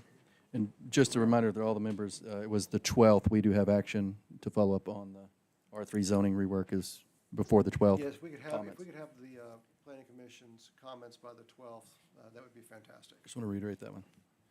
All right, thank you, sir. All right, then, as a reminder, when we suspend, we will go to the Board of Supervisors meeting, but prior to that, there's general public comment, and again, nothing toward the 2 specific cases at this time, just general public comment before we suspend. Anything online, Kimberly? Nothing? All right, then at that point, we will suspend and hand it over to the Board of Supervisors. All right, thank you, Mr. Chairman. So I'll call the Madison County Board of Supervisors meeting to order. let the record show that we do have a quorum, and we do need to adopt an agenda. Is there any changes or additions or corrections to the agenda as presented? If not, I'll entertain a motion to approve as presented. Second. Have a motion and a second to approve the agenda as presented. Any further discussion? All in favor, say aye. Aye. Chair votes aye. Motion carries. Okay, same as with the planning commission. Any general public comment not associated with the case? I will have one, Mr. Chairman. You have one? Whenever anyone else has spoken. It's very brief. Okay. Very well. Seeing none, we will close public comment, and Supervisor Jewett has something. I just wanted to start off by welcoming our 3 new planning commission members. I think in the history of this county, this is one of the most, if not most critical periods in our county with regard to changes coming out of the General Assembly, changes with regard to other economic pressures, and it's going to be incumbent upon the county government to make good decisions for this county because they're going to affect this county for the next 30 years. We have a great staff, county staff. We have a good governing body. We're glad to invite the 3 of you to join us, and we'll do whatever we can up here at the board level to support you. So thank you. Thank you, Mr. Chairman. Yes, sir. Appreciate that. Very well. So the first case we have tonight is case number SU-12-25-1, Hal Mayer, special use permit. Hal Mayer has applied for a special use permit to convert an existing single-family home to a duplex on property identified as 4185 Orange Road and further identified as Madison County Tax Map 57-118B. The subject property is zoned agriculture A1 and is 1.489 acres per the GIS. A duplex is a special permit use in the A1 zoning district under Madison County Code of Ordinances, Appendix 1, Article 4-2-18. Anything further to add, Mr. Nichols? Only if you have questions, Mr. Chairman. Any questions for Mr. Nichols? Okay. Yeah, just one question. So the bedrooms don't change, right? It's gonna be 3 bedrooms? Correct. It's going to be, whatever the bedroom count is now, it's 2 or 2. It's 3 now. It should remain the same. He's just going to put a firewall down the center of it and make 2 units out of it. So regarding that, like, isn't the septic system based on how many bedrooms you have in a home? You are correct. So then back to the question we had earlier, it shouldn't matter if that's the case. You would think not, but I hate to speak for the health department and how they're regulated. They didn't have a whole lot to say, other than there was a paperwork process for having an evaluation done of the system to make sure that it would continue to function as a part of their change of use application. Okay. All right, I just was curious. We didn't change bedroom size. Yeah, logically, you wouldn't think it would change, so. Right. Yeah, I was going to respond to Mr. Gearhart that the footprint's not changing and the number of bedrooms is not changing, but that's, Department of Health's decision. Okay, no further questions for Mr. Nichols. The applicant, have you enjoyed your time here with us tonight, sir? Very good. Very good. All right, any questions for the applicant? All right, to the general public, any comment from the general public on this case? Very well, public comment is closed on this case. Back to the board for further discussion or a motion. Mr. Chairman, I make a motion that we approve case number SU-12-25-1 as approved, where I submitted. All right, very well, we have a motion to approve. Is there a second?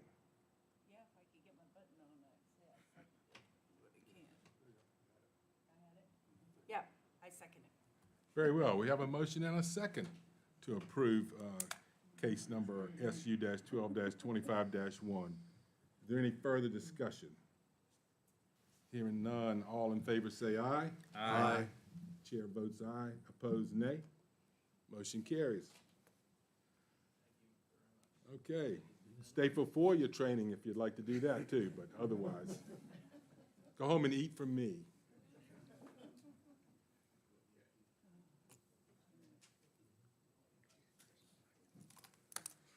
All right, very well. Then our second case tonight, SU-12-25-2, Eden Ridge Special Use Permit.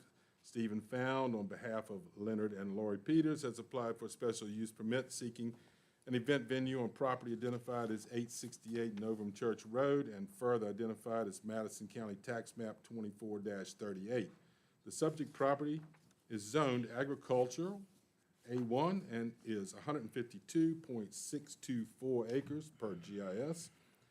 An event venue is a special permit use in the A1 zoning district under Madison County Code of Ordinances, Appendix 1, Article 14-18. Mr. Nichols, anything further? Only if I could answer your questions, Mr. Chairman. Yes, yeah, please do. Okay, my question to Mr. Nichols is if you pull up condition number 3.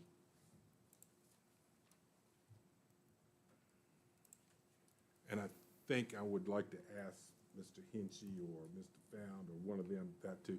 So condition number 3, the very first line, and we put this in all the ones I can recall. The development of the site shall substantially conform to the concept drawings presented to the Board of Supervisors during the public hearing and attached to this document. Well, that concept drawing, in my opinion, shows the venue in a certain spot, and we heard a little bit of noise from over here on the left that might have to change if we go out to Hoover Road with the primary access, which is fine. So my question to you, Mr. Nichols, I feel like this substantially changes things if we put these conditions in there. But so to you and Hannon, do you all feel the same way? I don't know how everybody else feels either, really. Well, only if you want to take it, but. Okay. So I think that you're talking about mostly uses that occur within the boundaries of the property. Okay. So, Not necessarily the I site. certainly am open-minded to another point of view on that. Yeah. The consequences, simply, if it's going to go out Hoover Road, do we re-advertise and do another public hearing on the matter, knowing that that is the change that's being made?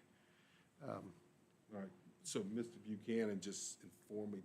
So, Mr. Found or Marvin, would the site of this venue have to change at this point? I wouldn't think so. Okay, thank you. I must have been snoozing when that happened. That's right. All right, any further questions for Mr. Nichols? No. All right, then further questions. Has the applicant got anything to add, considering you've heard the public comments at this point?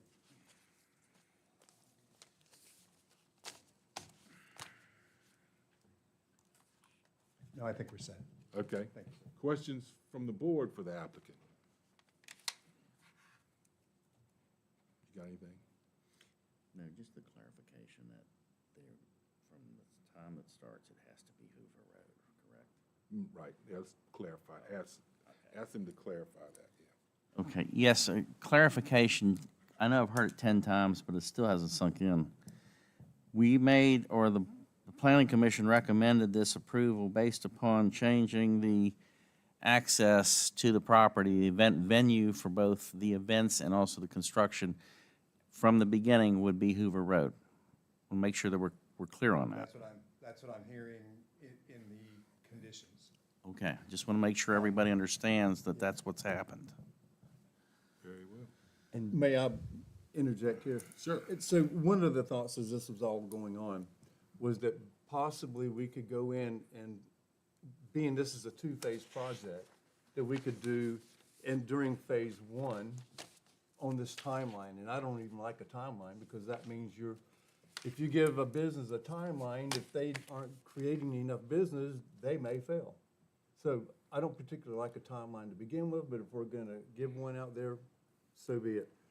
But if we do this in phases of 2, and we basically make the Hoover Road 609 the main entrance or the primary entrance, could that be done as phase 2 and use phase 1 with the tent basically until they get their feet going? And then we haven't really changed a whole lot as far as this goes as well. Well, I guess, yeah, I guess one of the It's questions. just a thought. I guess we should have started with the question to the applicants right off the bat is, we've got 3 either changes or new conditions. Are you all satisfied with those conditions as presented by the planning commission? The other conditions, I think it was yes. were agreeable to and seemed fine. Yeah. And I don't have them memorized right off the bat, but back to the Hoover Road condition, obviously, for the startup business, that becomes a significantly increased expense. And I'm just speaking for the applicant at this point, Mr. Peters. And so the other thing that we don't know about that condition is if by agreeing to the condition itself, it eliminates the ability to have the venue at all, in terms of VDOT or in terms of anybody that has a say as to whether or not that can be done. As has been mentioned, that's a farm entrance. Marvin may be able to speak more about what a farm entrance means and what it can become. What we know to this point is that at least the officials who have spoken on this in terms of VDOT had no problem, quote unquote, with the current driveway entrance and stated that there would be a certain number of car trips allowed by right into the property. I think it was a 200 number, which would be 100 in, 100 out. Again, don't quote me on that, but that's what I remember from the gentleman in the first workshop. The commercial entrance that would be added to the property would then change that number and, but more importantly, make in and out easier. So I don't know, and I think I can speak for Leonard at this point, I don't know what adding the condition of Hoover Road has to be the entrance does to the feasibility. And the gentleman in the Planning Commission had asked that question last time. I'm not prepared to speak on that. I'm not sure Marvin's prepared to speak on that as an experienced engineer. So I don't know that I certainly like the idea financially of being able to get our feet underneath us and be able to position a situation where we would be able to economize the new entrance as well as study. So I'd be in favor of that as a condition. I think Leonard said that was fine and that he would be able to go for it. I feel like that's a good compromise.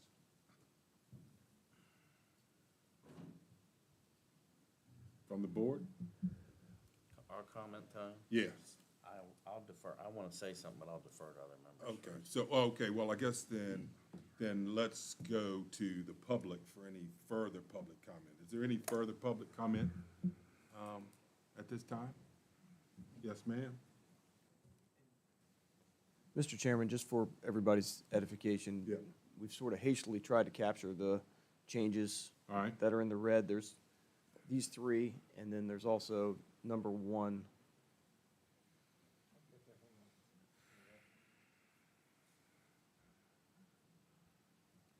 All right, we'll come back to that.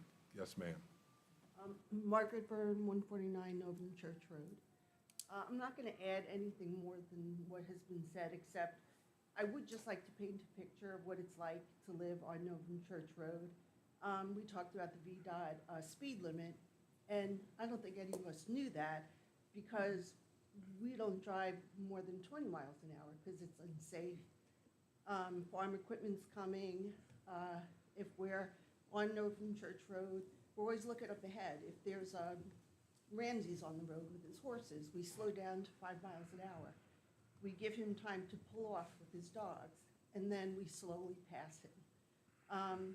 I was driving the tractor when my husband took the photos, and again, like the neighbors, we look out for each other, and there's never an issue. Either I'll pull off because I see an oncoming vehicle, or vice versa, and this Amazon driver comes barreling through, and it took him 5 minutes to figure out what to do. And so I hear what Mr. Founds is saying, but I don't think that changes our condition on Novum Church Road. Thank you. Thanks. Anyone else? My name's Wade Brummett. I live at 5365 West Hoover Road, about 100 yards from his gated entrance.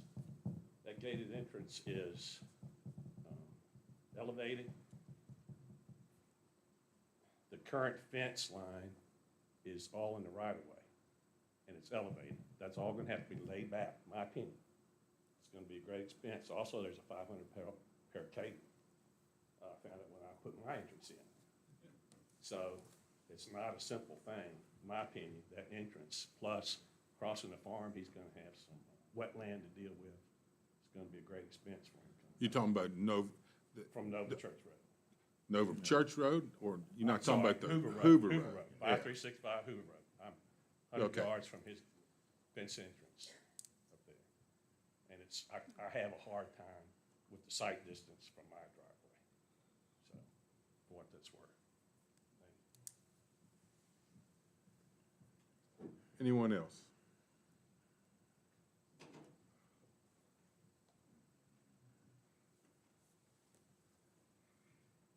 William Byrne, 149 Novum Church Road. I just wanted to add a few comments. Again, I think the suggestion about the Hoover Road entrance solves essentially the bulk of the issues that the neighbors, I think, have expressed and I have expressed regarding the safety and inconvenience and hardship of this type of traffic existing on Novum Church Road in its current condition. The concept of allowing the business owner, the venue owner, to essentially operate the business for 3 years with these conditions in existence, essentially to promote his business, understandable, and there certainly is a cost involved, but there is ample frontage on Hoover Road to establish a commercial entrance. I'm sure with enough engineering and enough investment, it would not be a difficult thing. I realize there is a fairly significant grade difference, but there is a farm drive there, and I'm certain it could be accomplished. Sight distance in that location, again, in my opinion, is excessive. I mean, you can see a great distance in both directions, certainly safer at that location than it is pulling from Novum Church onto Hoover Road today. And I think the photos of one of the other neighbors demonstrated that, and I think that'll prove to be the case. So I don't think that condition by any means is unreasonable for someone attempting to open a business of this nature. And again, I'll just go back to section 14.4-4-2. The Board of Supervisors, following recommendation by the Planning Commission, may grant conditionally the application for a special use permit when in its judgments, such special use permit application complies with the following standards. And so there's just a couple standards that if we were to accept that Novum Church Road entrance, I just don't see how we could rectify. Section A says, such use shall not be objectionable by reason of smoke, dust, odor, or vibration. Well, I think we've already agreed that the dust condition created there would certainly be objectionable. Section C states that the use shall be in harmony with the intent of the zoning district and shall not adversely affect the use of neighboring property or the welfare of persons living and working in the neighborhood of the proposed use. Again, I'd like to say that we've heard from a lot of the neighbors that would be personally affected, and certainly from a farming standpoint, I can't see how an argument can be made that it wouldn't impact the farm use of that road that currently exists. And Section D, the location, height of buildings, et cetera, shall be such that the use will not hinder or discourage the appropriate use and development of adjacent land and buildings or impair the value thereof. I frankly think in either case, with the Hoover Road entrance or the Novum Church entrance, I think it could be argued that this approval would devalue the property, certainly the Moyers property and some of the other adjacent properties. There's no question in my mind. And I guess as a Commissioner of Planning, the Board of Supervisors really has to weigh the economic benefits of such a venue or such a business proposition versus the negative impacts of an established neighborhood. And I guess to that point, I would leave it to you guys. Thank you.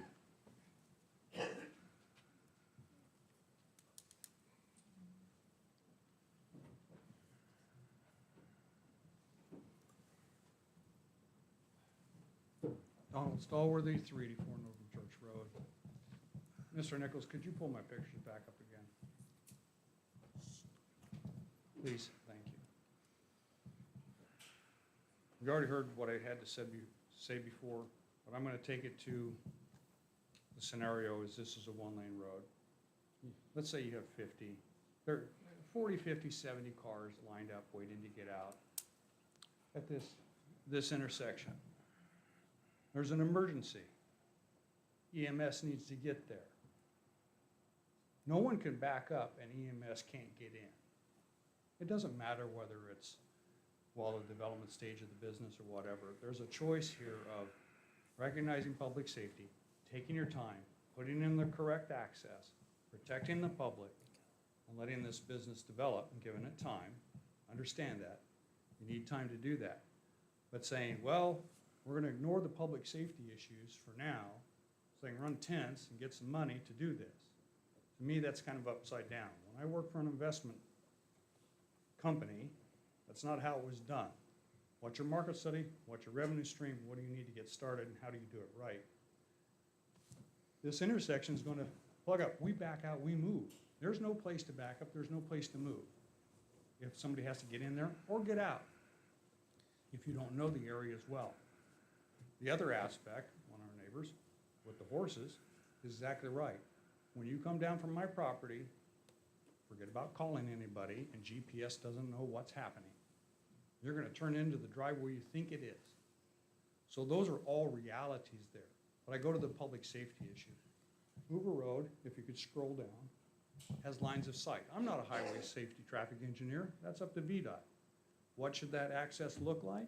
There it is. It's a cost of setting up a business that's going to be viable and respect and balance according to comprehensive plans, the needs of everyone involved, including the Peters, and including the other individuals. So with that, I think having a shortcut and say, well, let's use Hoover or Novum Church Road until the Hoover Road thing is done, I'm not sure that would be a decision I think should be considered. But that's my opinion. Thank you. Thank you, sir. Who else?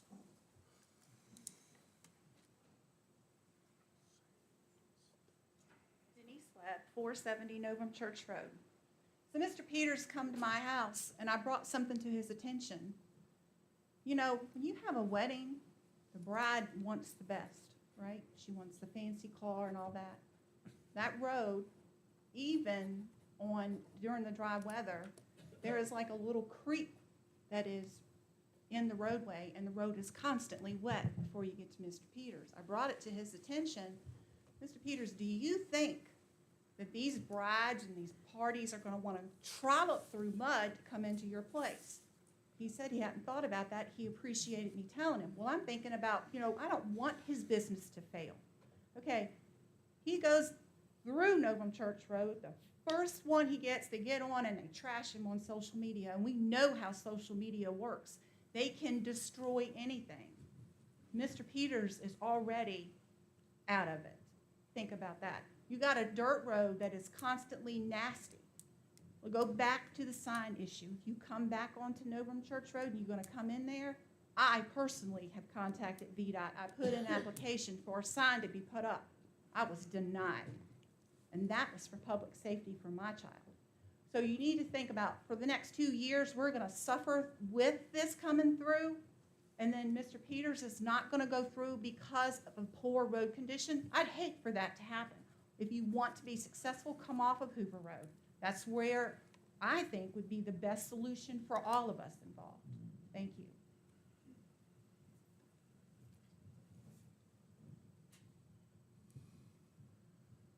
Who else?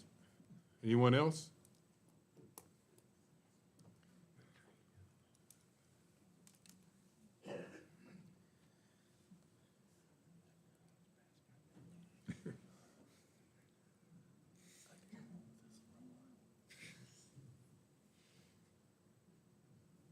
Bill Hawkins, 4911 Ridgeview Road. I think the coming off of Hoover Road is a great idea. They build intersections every day. You get a grading plan, you get a site plan, but first you get erosion and sediment control plan. And you get a grading plan and you grade it, and you can make it work. You got a heavy site distance. It's not a big deal. It's expensive. It's not gonna be cheap. But that resolves all the other problems. But my biggest concern is all the citizens here from that area, we are opposed to this. We don't need it. We don't need the noise. I don't need the circus tent in view of my house. I don't need any of that. And we're being ignored because the county is so pro-development. They think that every time they get somebody to develop something, it's taxes, they do variance, that's more tax income. Well, I'm gonna tell you up front, you'll never develop your way out of debt. It's not gonna happen. And to ignore what all the citizens in that area are asking, and I cannot see where it is a special, why it is a special permit. What's special about it? It's denied. You gotta get a special use permit to do this. So that means it's not ordinary to happen every day. So with all the questions and all the caveats and all the confusion we got, why are we even considering doing it? It's enforcement. It just blows my mind. I know y'all put a lot of work into it, but it should have never got past the first workshop with all the problems you got. And I ask you to consider the citizens of the area. You know, they make the statement, he worried about, you know, he liked, and I know he does, he likes his open space. I like open space too. Now I'm gonna be looking at the circus tent. I was in here a year ago and it was a discussion about tents. The discussion about tents then have anything to do with the tents we're talking about today? Some kind of camping tents or something other that could only be up so long, how you define tents? Does that definition roll over into this tent? Is it anywhere compatible? I don't know, I'm confused. Thank you.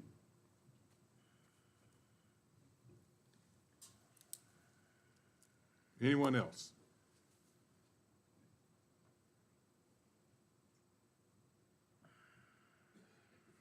That's it? Okay.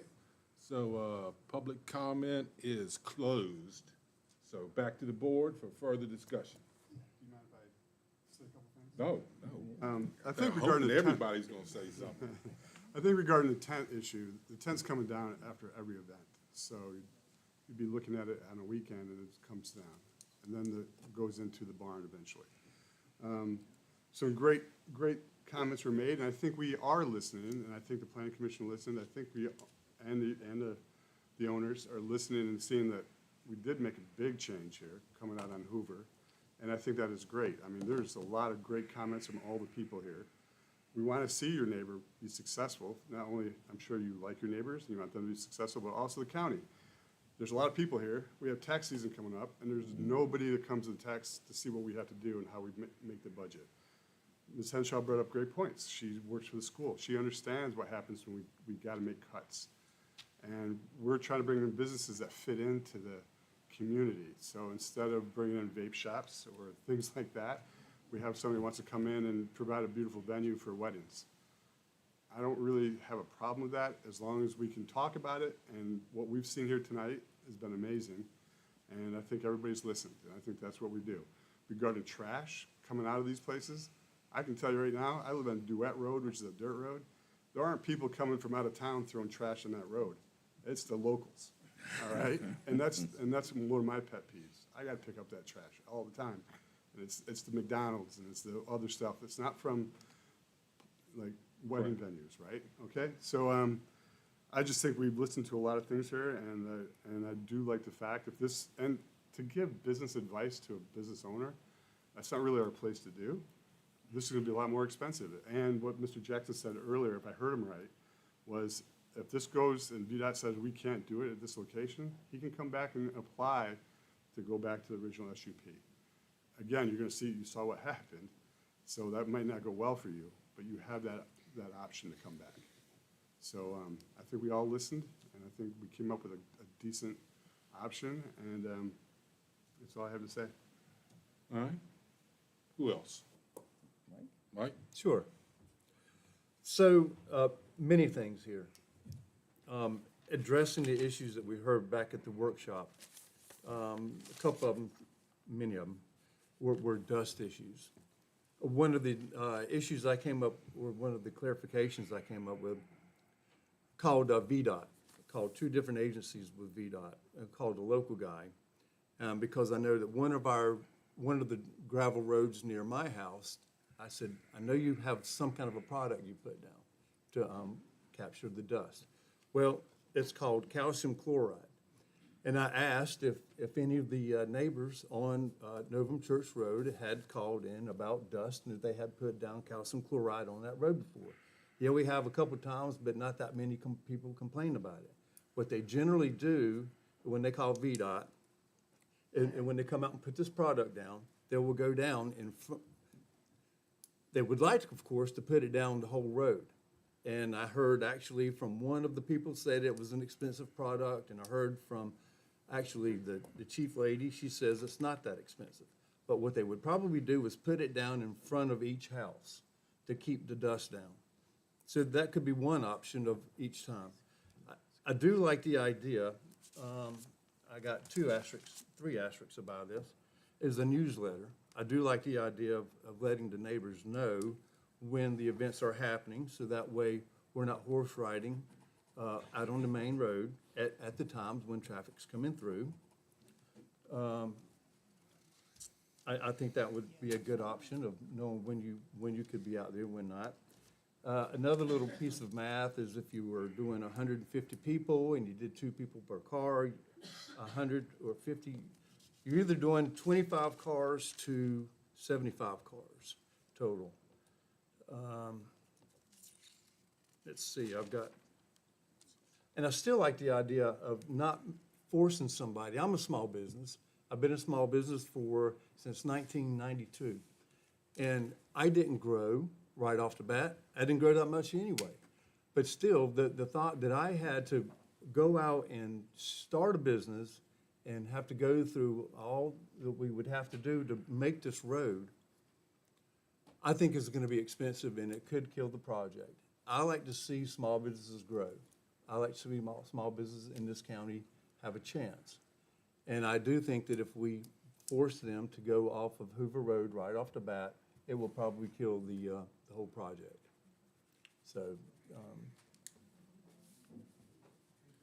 if we don't, we'll kill the project. You're right.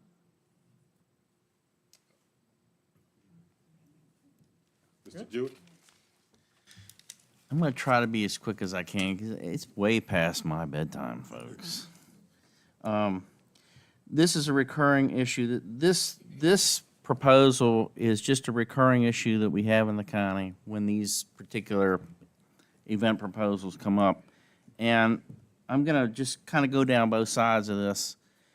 I visited that area yesterday. I spent over 3 hours on Mr. Peters' property with neighbors driving up and down the Novum Church Road. Mr. Stallworthy was a passenger in my vehicle for a while. And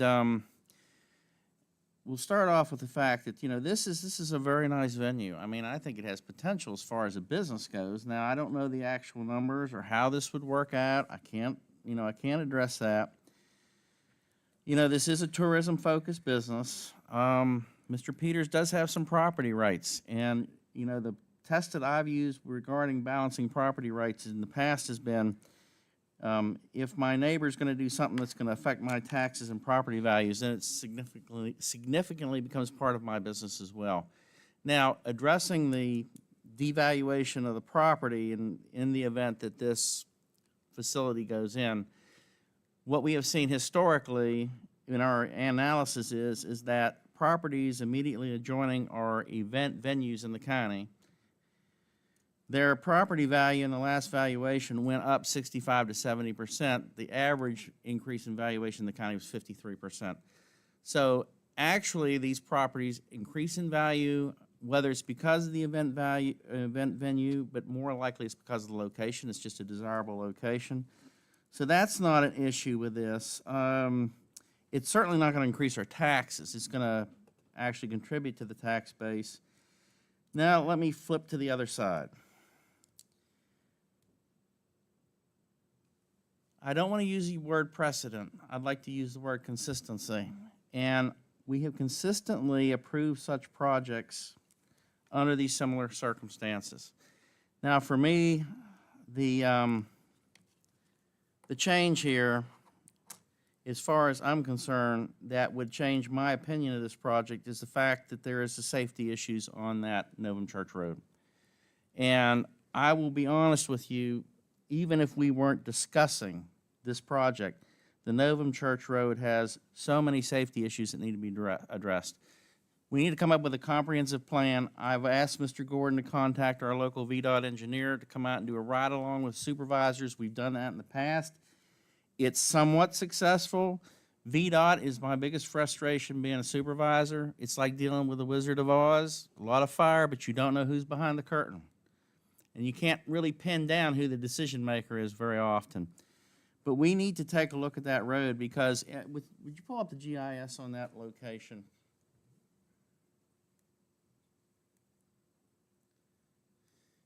Starting with, let's start at the bottom there with the intersection of Novum Church Road and Hoover Road. Now, I pulled out there with Mr. Stolworthy, and we went in and out, backed up, looked around. These are some observations I have based on our previous experience. That stretch of road needs to have a speed limit reduction to 45 miles an hour. There just isn't enough. There's not enough line of sight to pull out there safely. So that's something that needs to be considered. Now, the Novum Church Road itself, that road I know has had some difficulties, particularly with the surface environment, trying to maintain that, periods of high rain, whatnot. The default speed limit is 35. I went down that road at 30 miles an hour, and somehow or another, a tree jumped out in front of me. That road should be 25 miles per hour, and it should be posted. Now, let's go up to the other end of this road where we have the intersection with the Novum Road and the Novum Church Road. For the life of me, I can't figure out why that dilapidated store is still on that corner. That is a death trap. It's so bad, even with that mirror, I wouldn't pull out there. I backed up and went back the other way. So these are some issues that we need to address. If we were going to approve this project and the primary ingress-egress was going to be the Novum Church Road, I'd vote no, simply because of the safety issues. Because of the compromise with the ingress-egress coming off of the Hoover Road, I think this is a doable project. It's never 100% satisfactory for neighbors, but remember, when you moved in and built your house, I wonder how many of the previous residents said, oh no, not another house and some more cars. So, we have to have some balance here. I think the applicant has addressed to a large degree some of the concerns. If we do have the West Hoover Road entrance, that's certainly going to get rid of probably 90% of the problems and concerns. So that's my 2 cents, Mr. Chairman. All right, thank you, sir. Ms. Sharman? Well, I do understand about dirt roads. I have a love-hate relationship with mine. It's either too dusty, or it's too muddy, or it's got too much snow, or it's got too much trash, or something. But anyway, I understand that. But I do know that that section of dirt road that going in the Novum Church entrance, I do know for 20 years we just live across the road. You go straight across on Parish Road. So we went across that road a lot for 20 years. We went to Novum Baptist Church. And the way that we got that intersection halfway safe was my husband went to VDOT and said, would you please put up a mirror so that we can at least see traffic coming from around that building? And I join you with that dilapidated building. It's past time for it to come down. It's time. So anyway, VDOT told him, no, we will not put up a mirror, but you can. And so the church did. So that still does not give you the view that you want to have. You have to be very cautious on that road. But in the meantime, that's not where we're here to talk about my love-hate relationship with that dirt road, but dirt road situation is what we have. And there's no promises of change in the near future, Clay promised us that we're not getting pavement, not in my lifetime, from before, and I understand that. And I also understand Mr. Ryan on that road. And I do ask for signs to be put up, and I don't know if we can, as citizens, private citizens, if we can put signs up on that road that just have the sign of a person on a horse crossing, you know, like they have the deer crossing roads. What would be wrong with just putting some of those up, even on private people's fence posts? Can we do that? You know, would neighbors want to nail that up on the side of their fence? But in the meantime, back to this evening, I just want to say welcome to Ann and Wayne and Clay, as they've been put onto the Planning Commission. And I do want to say thank you to Steve, and thank you to the Peters, and thank you to Marvin and the Planning Commission. You've done a fabulous job of vetting this special use permit for the wedding venue on Novum Church Road. You know, I went and looked at that venue, and it is a fabulous venue. It's very beautiful. The sites are beautiful. I think they can make really great memories for a whole lot of people up there. And that would be my hope for them, and I would love to see their business flourish, and I would love for the neighbors to be okay with it, be accepting of what these people's hopes and dreams are as you grow your homes and your land, and let them grow theirs. And thank you. All right, thank you. Okay, my turn. So,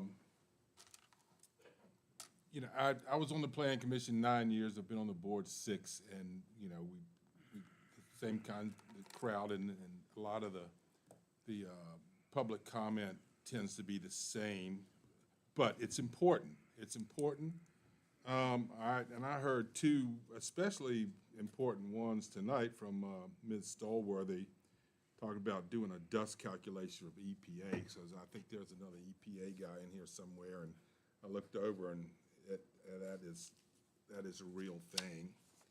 And also Ms. Henshaw talking about the amount of revenue that we're coming in. So my question that I wrote down, is the return on investment worth it? The return being Madison revenue and the investment being the neighborhood. You know, is it worth it? Well, the goal here is not to choose one side over the other, but to find a responsible balance that respects the neighbors while allowing a reasonable and conditioned use of private property. And I think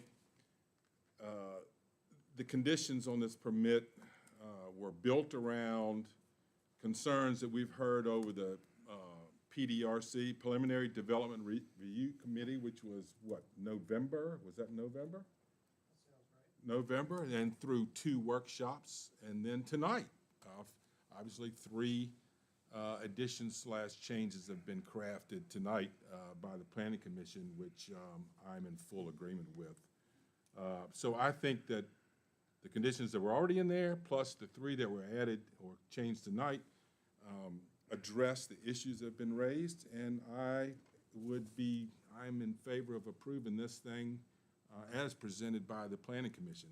That's my opinion. So is there any further comment from the board, the Planning Commission? Yes, sir, would you? Just a quick question, not trying to muddy the waters at this point at all, but I know, Mr. Nichols, that there's a time limit on this, if it were approved, there's a time limit on this special permit. In other words, there's a couple of time limits, actually, and I think one of the conditions in here has something to do with 18 months to phase 2, or 2 years to phase 2.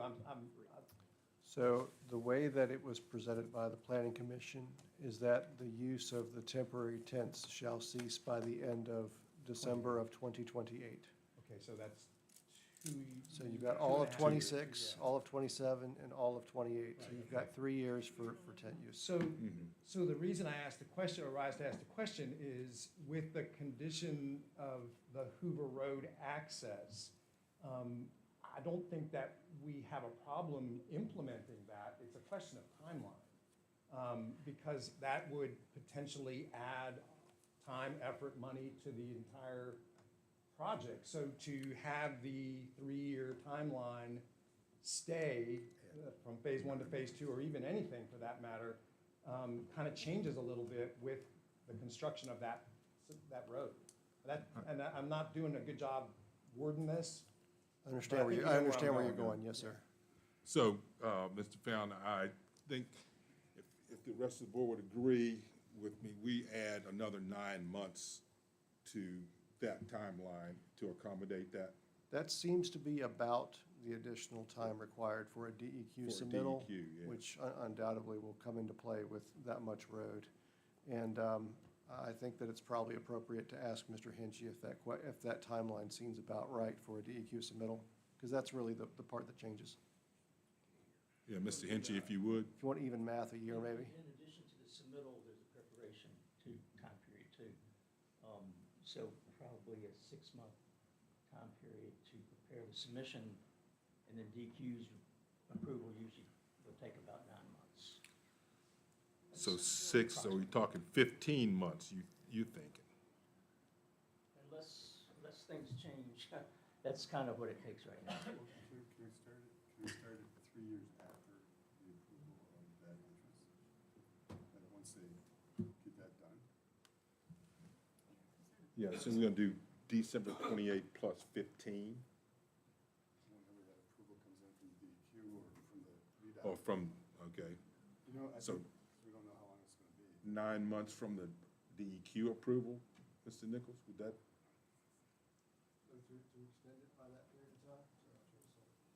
To extend it by 9 months Yeah. past the DEQ approval?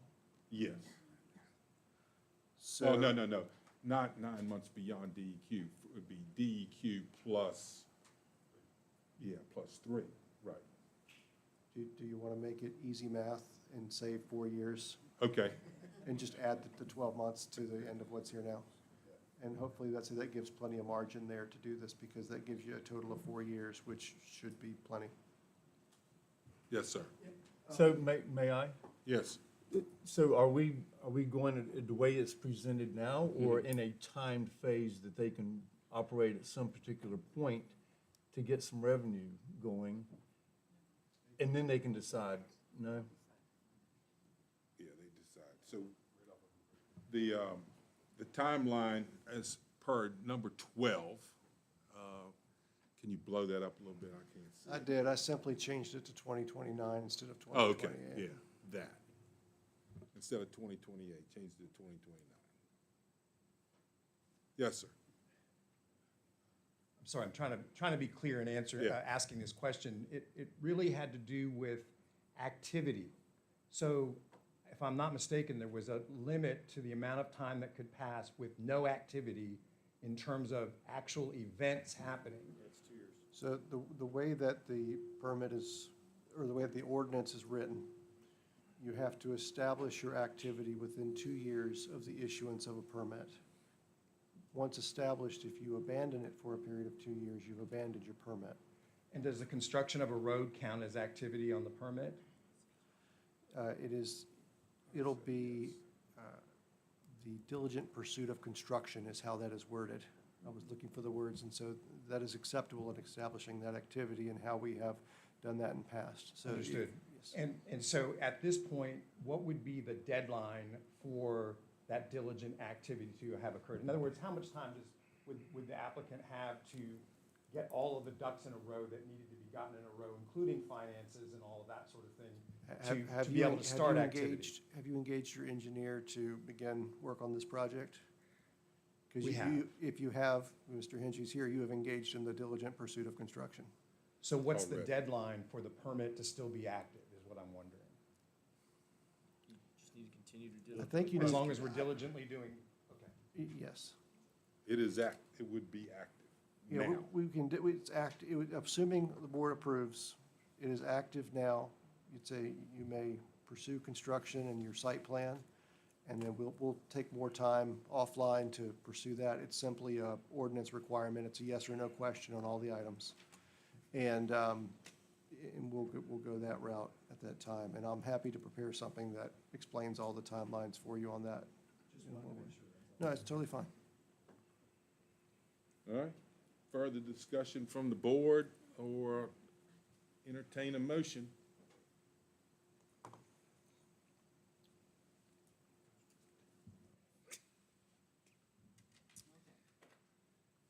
That's approved by the planning commission. You're going that route It's approved. as recommended. As recommended by the planning commission, we would like to move that case number SU-12-25-2 Eden Ridge, move it forward with a special use permit. And if I Very may. well, we have a motion to, And just to make sure we're clear on the motion, I know it's as amended by the planning commission. Are we also saying as amended, as just discussed, in extending that 1 year to December of 2029? Okay, amended as discussed, extending that year to December 2029. thank you. We have a motion, need a second. Second. Very well. Any further discussion?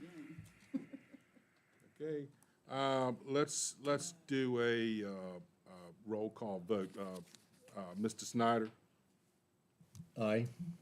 Mr. Jewett? Aye. Ms. Sharman? Aye. Mr. Buchanan? Aye. Chair votes aye, motion carries. Okay, let's see. So back to, we have no, well, now I have a new business. We have our FOIA and COIA and ADA compliance training from our county attorney and the Commonwealth's attorney. So if the planning commission would come back in session, bring back in. All right.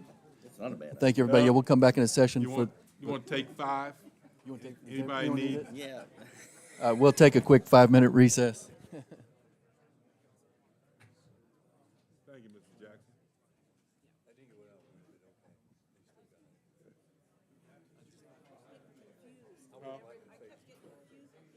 And I understand that. I think it's probably. Oh, up.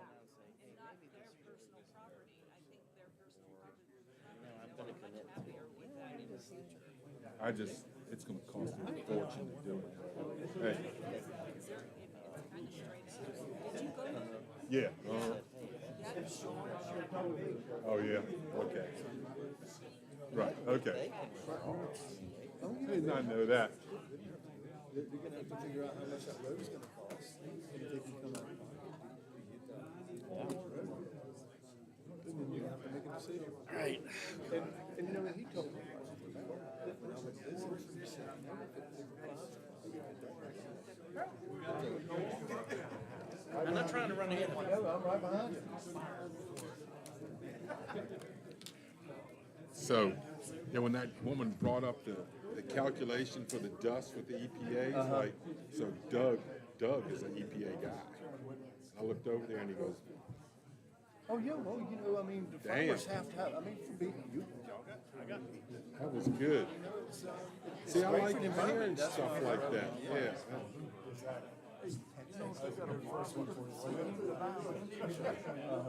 Once you have a fire, that's as good as an entrance. You can't deny that by right. Somebody access to the property. You mean if it came down to that 600 feet, blah, blah, blah, all that? Can't do that because of the simple fact it was already an entrance there. And now you have to be a, Nope. just As a long as it's culvert, just, I'll tell you a perfect example, right down here at Braidwood, the guy went in there, Wall Street, and put all those culverts in different places. Just for that reason? Just seeing that on the calendar is really You're helpful. killing me, Pete. I didn't want to agree to something on his behalf that was going to basically. I still like phased approach. I know, but I think you and I would have been in the only position to do that. And I really like that too, because I can get started. Small business, you know, he gave him 2 years. But did you hear Judge, that dude paid cash for that property? Oh, no, I didn't hear that. I didn't know. He just told me that. Oh. Because you know that guy did pay cash for it, so I'm not really worried about it. I went, really? Well, Okay. they were saying, as we were talking about it, I was saying, no, when I said it's gonna kill the project, he was going, see, Well- hey, like I told you when you said it initially, he said if it fires, it fires, if it doesn't, it doesn't. So, Right. Now he's got the opportunity, you know, it's gonna take. Hey, thank you. So,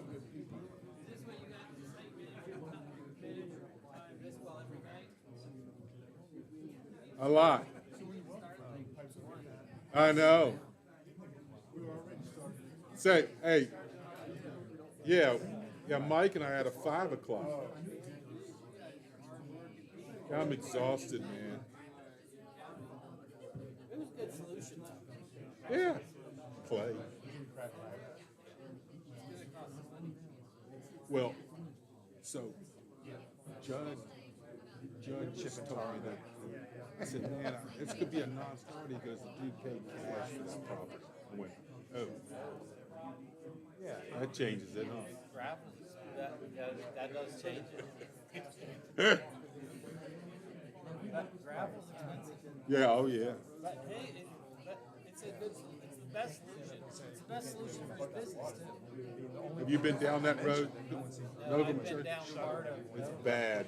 Novum Church Road is bad, isn't it, man? Yeah. Yeah, without that condition, I was gonna have to vote no, I think. It just didn't make much sense, and I think there's also The cars a have to lot be of parked someplace, and you probably have to rent a space. As a business owner, I would never want to incur that, like, at all. True. Y'all must, do you have deep? See, that's the thing that a lot of people don't think about when they're coming. They're saying, "Well, this won't work now."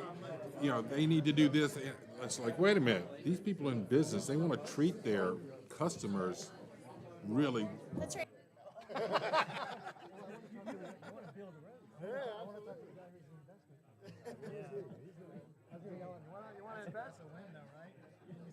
Yeah, it's a window, yeah, no. I'll make that. All right, folks.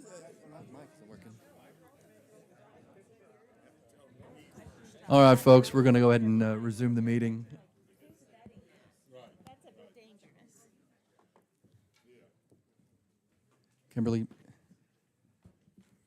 Kimberly, mic check on mine. My mic isn't working either. I don't know. Test, test, test. I'll use hers.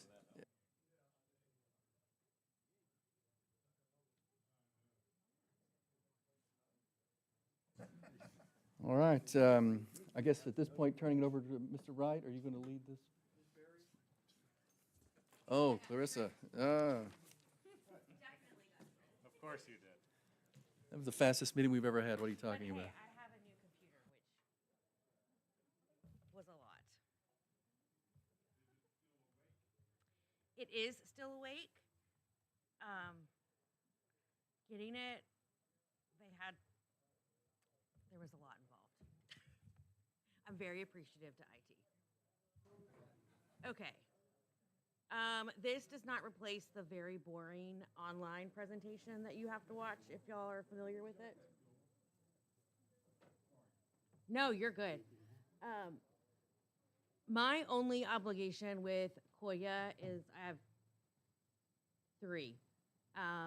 One is that I'm supposed to make sure that you get copies of the law every year, which my written policy is now that Kim does that because she does it anyway.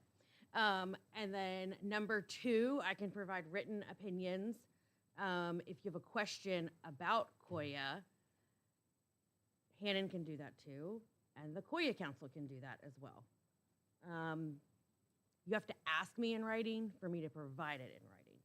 And once I provide it in writing, it's not exactly a good out of jail free card, but you can use it as evidence that you didn't knowingly violate the statute. And yours is better than mine, right, Clarissa? Correct, mine is better than yours. I mean that legally. Yes, legally. Yeah, grammatically, yours is probably going to be better. What is the third thing that I do? Oh, if you forget to file your stuff, I send you a bill for $250. Sorry. No, it goes to the state.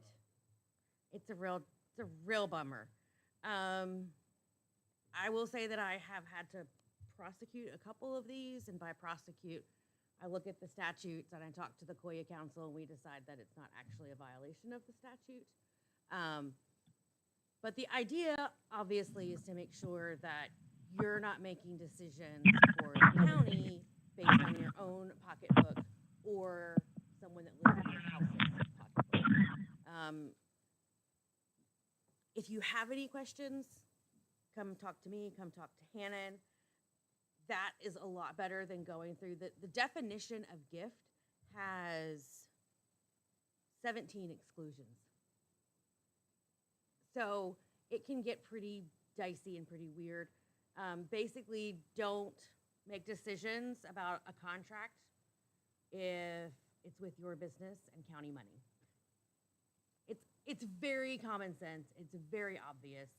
Don't accept gifts from people worth a lot of money that do business in front of the county and that you're not friends with. You know, it's common sense. That sometimes isn't that common. The one thing, there's a definition for personal friend. Here are my bullet points.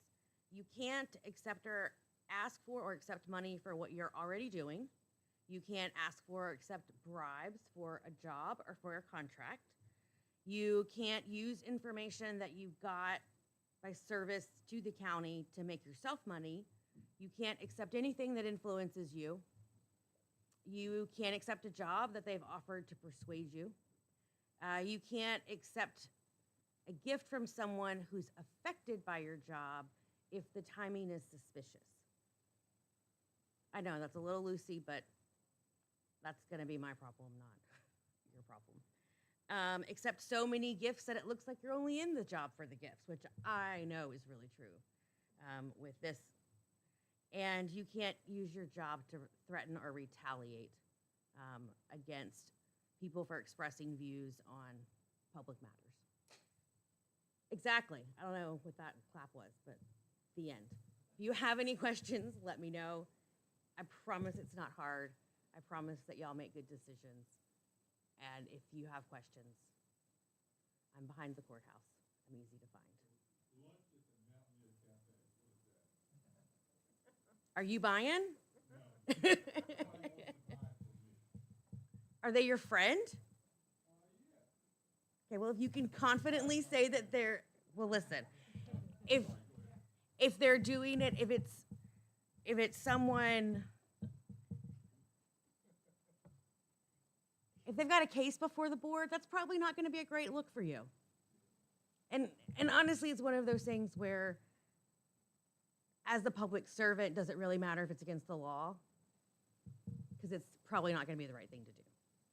Because you want to make sure that it, you know, that you're being as transparent and as honest for the people. You want to avoid any appearances of impropriety. You know, that's why I get out of some cases that I might not technically need to, because sometimes it's just better for me to not be in the courtroom. I mean, it's a good $10. Are you my friend? Yeah, for sure. If you play your cards right at the Mountaineer Cafe. Since Mr. Yao opened the questions, I was going to save mine and come find you behind the Oh, you're courthouse, fine. but it may be valuable too, because it's a question I've had. What about if I learn about like a subdivision or a pending subdivision through a county meeting and approach, and this hasn't happened, and approach somebody about buying property prior to market? That's a great question. did you vote on it? You can probably do, if you're doing it, if you buy the property, you better not vote on it afterwards. I think that's pretty obvious. And you can't use your position, and once you abstain, I don't know that we have ever actually done it, but you're supposed to get up and walk to the floor. You cannot be up there at all for the discussion. And if you have a discussion, it's as a public. That doesn't happen a whole lot. It also depends on, was it in an open meeting? In my theoretical mind, when I'm thinking about this possibly happening, and it happened to me on the Malvern board, you know what I mean? And I was like, I wonder, but anyway, it would be a public meeting. And, I could, if I was a public person that wanted to spend my evenings at these meetings, I've done that, I could right? have gotten I've come that. to one of these meetings and I've seen a subdivision that's gonna be coming up, and I texted someone I know that was gonna be looking for property and said, hey, you need I to know check this some- out. Right. But if I was in your position and I'm texting that to like my wife, you're not gonna be voting on it. Understood, yeah. Understood, I appreciate that.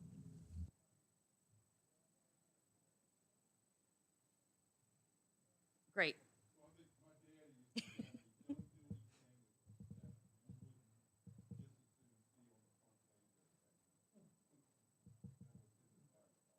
My goal is to not be in the paper, that's why I read it. It's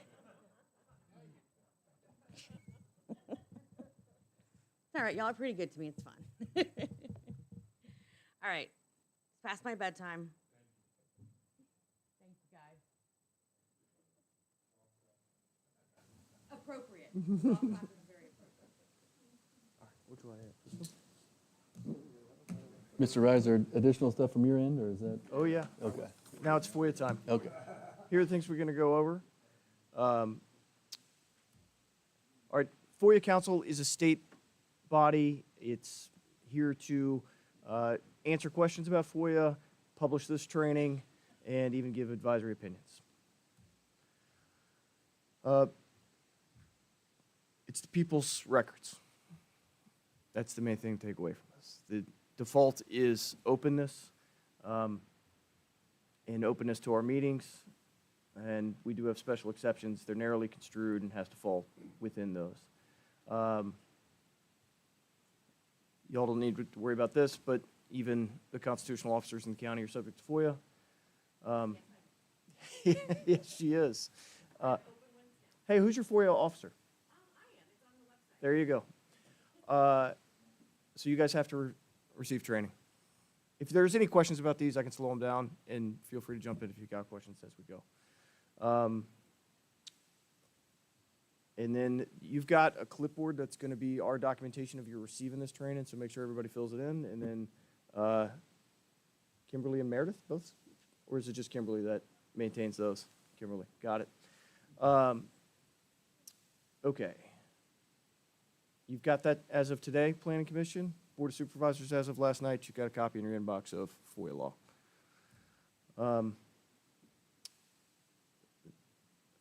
FOIA can intersect with other laws. None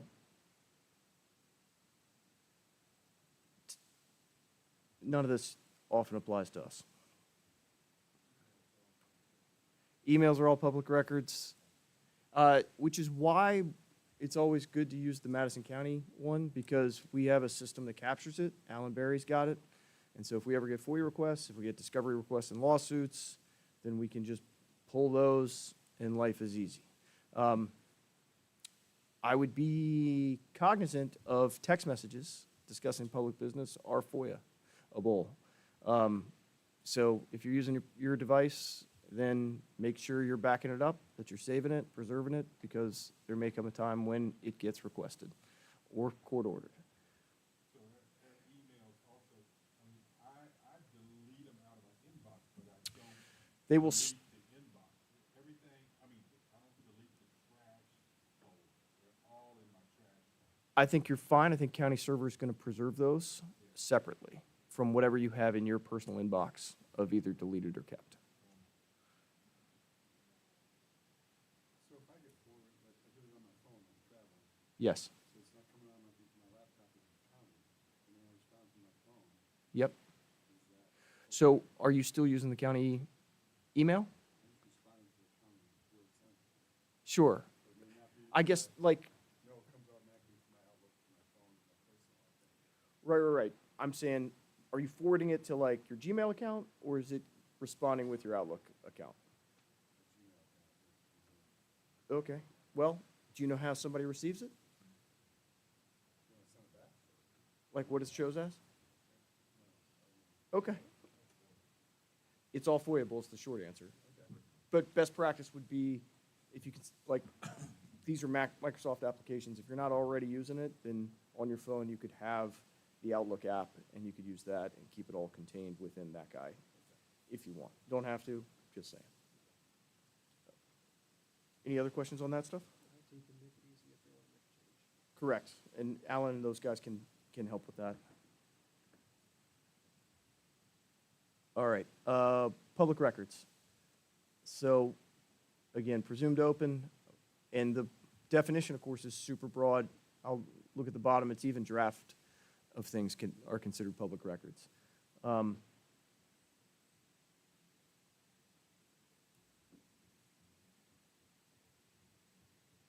Well, that's not a myth. FOIA does address access to public records. I don't know the first one. But when it's requested, it can be an inspect or a copy. We can charge. Even an oral request can be considered, should be considered as a formal FOIA request.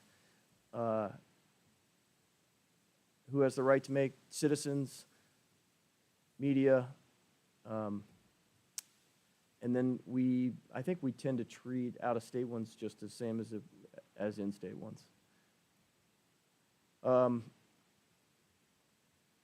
This is more a problem for the FOIA response folks, but if we need to be more specific, we do. We don't have to, we usually do ask for what the reason is. They don't have to tell us, but it helps us actually find the right record that they're looking for, just FYI. We have 5 working days to respond. That's not necessarily to produce, but we do have to respond within 5 days. And the other thing is we don't have to create new records. If somebody asks for something and it doesn't exist, then we just tell them there's no responsive record for that. We don't have to go and, assemble a bunch of data for somebody just because they made a FOIA request. It's the revealing of records that we already have. As the board knows, we got a new fee schedule to make us even better, thanks to Ms. Turner, for complying with state law. We charge people for FOIA if it's going to be a certain amount of time and resources used for it. And that's based off our ordering budget, actually, I think is how you figured out the numbers, right, Kim?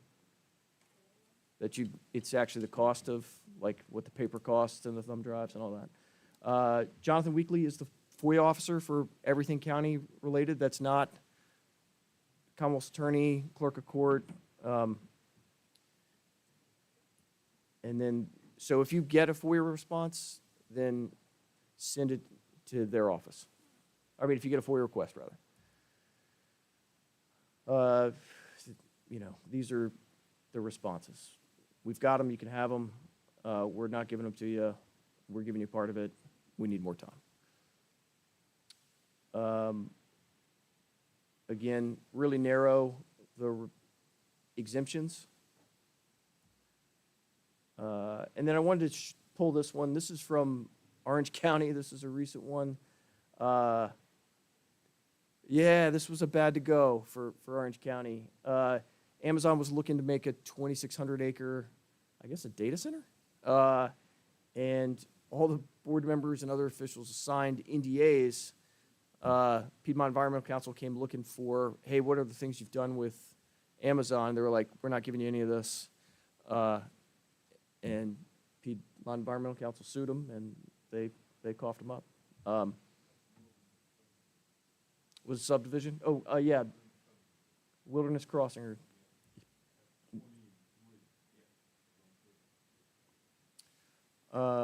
We can charge. We can give an estimate in the beginning. All right, these are the exemptions, personnel records, personnel discipline, things like that, if it's attorney-client privileged. certain contract negotiations, bank accounts. All right, public meetings. This will be a big one for everybody in here. Again, default is all meetings are open, and then they've got some specific definitions for these things. Your public bodies. Your subcommittees are public bodies. RSA is a public body.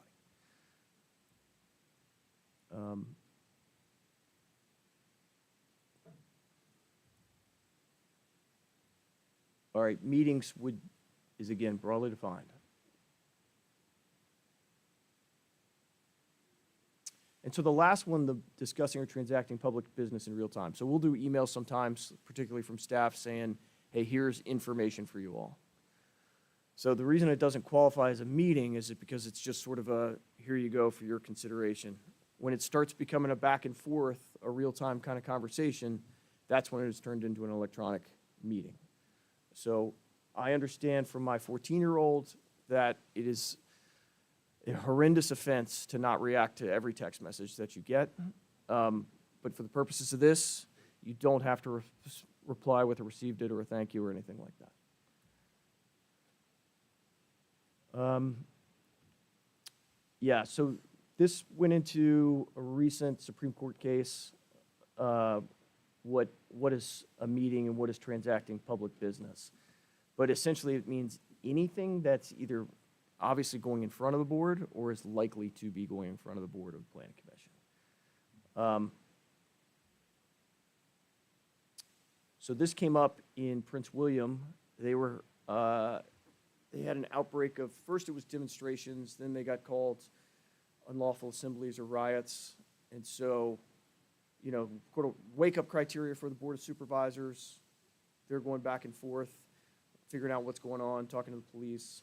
And then the next day, there were, I think, 3 different gatherings, right? One was, I think it was just the chairman meeting with police officials, Supreme Court of Virginia, and they all got sued for a FOIA violation for having public meetings. That's how this got in front of the Supreme Court of Virginia.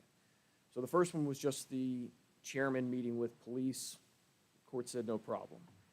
The third one was they called an emergency meeting for 4 o'clock that afternoon. No problem. They did as good a notice as they could, followed the statute.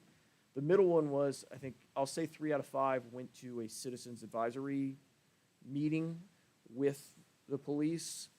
They were mostly in receive mode, but it was things like what happened during the night, what could happen, what could the response be, and that was the Supreme Court of Virginia said, yep, that's a meeting, y'all didn't advertise it, it wasn't an emergency meeting, so bad on you. So attorney's fees can get paid out to the plaintiff, and then if it's considered, I think the words are willful and deliberate or something like that, then there can be a civil fine for individual board members. And the numbers are in here later, but 500,000 up to 2,500, things like that. And it's, I think, worse if it violates the closed meeting provision.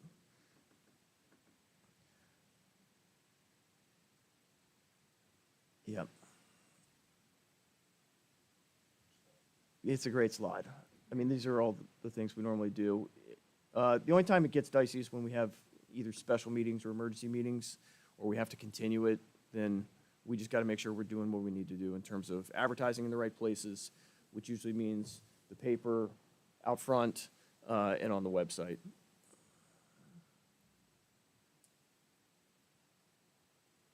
And so people can come in, they can film and record, not that we care about that because we're doing it anyways. And if this room's generally big enough, if we thought it was some super meeting, we might have to either have a new location or we might have to open it up and have a satellite, like, live stream, but still allow for public comment. So just know that could be in the offing at some point. We take meeting minutes. There are certain exceptions to those. And then we have a duty to post them after they get approved.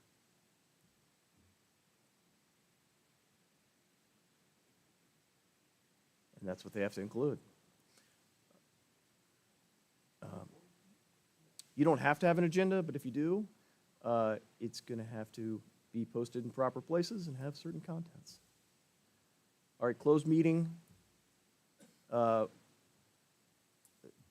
we have sort of a script for this, which makes it simpler for us, for the Board of Supervisors.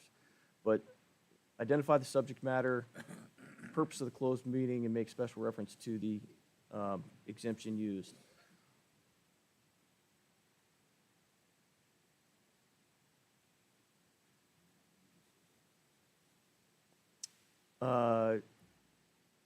Well, you got to certify that things were heard, discussed, or considered, you're right, but not decided. And then there is a harsher penalty for improper certification.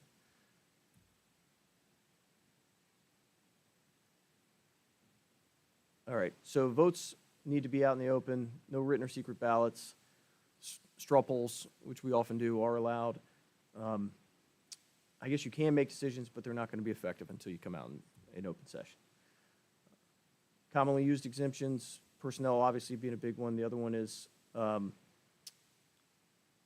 consideration or disposition of real property. And then if we got litigation, yeah. You do not keep minutes during a closed session. You can.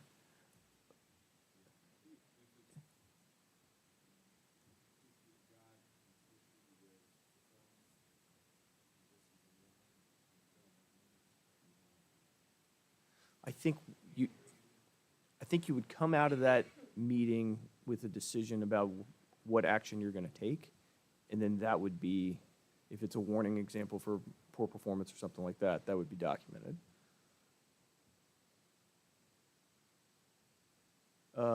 Electronic meetings, this actually became an issue, of course, during COVID. You just have to really have it in the bylaws, which we do for both Plan Commission and Board of Supervisors, for how we can either have an all-electronic meeting or how somebody can remotely participate. Yeah.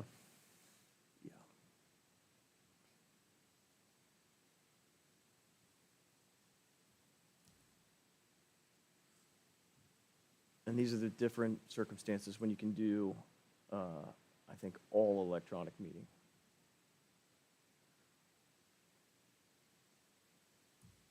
Okay. There's a whole FOIA and social media policy that the council has. Essentially, I don't think we have do we have a county Facebook site? There's a lot of different departments who have their own Facebook post. We pay for a platform called Archive Social, which document any Facebook post, how many likes, who liked, all of that stuff. So if it ever got FOIA request, we could provide that. But we don't have a generic county Facebook post. Wonderful. God, you're doing good. Okay. Things go poorly. Obviously, they can sue us to both either stop us from doing something or to make us do something. Can be in either general district or circuit court.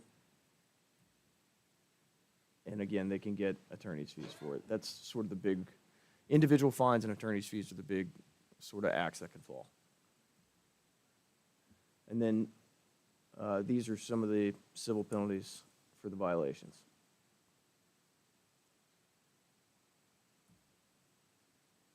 And if we're not sure, we can always go to FOIA counsel and ask them, hey, is this okay to have in closed session?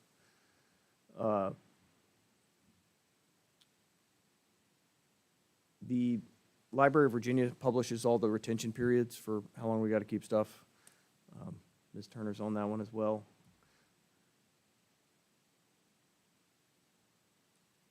Yep. Okay. We're good. Questions on FOIA? Can you do the other one? Sure can. I got a real stupid one. Yeah, go for it. So you said tax report.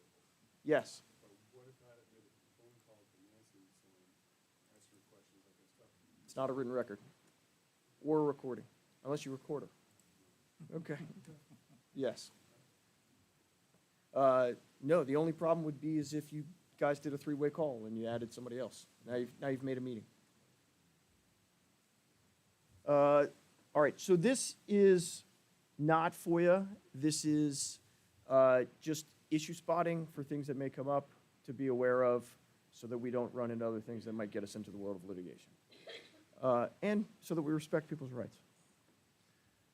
All right, ADA, Americans with Disability Act. This is federal law that supersedes state law or local ordinances. But the big one for us to be aware of is it's usually reasonable accommodations in terms of like variances, or it's not trampling on the rights of people if, let me go back to that, or can I? Yeah. Protecting the rights of people who have a physical or mental impairments that substantially limits one or more major life activities. A lot of these are not really super well defined, but the big ones that we get into, could potentially get into trouble with are things like if you got group homes or halfway houses, methadone clinics, things like that. And it's a much harsher review by a court if it's an ADA allegation than if it's just a normal legislative decision. They're going to look at it with much greater scrutiny. We sort of already talked about these.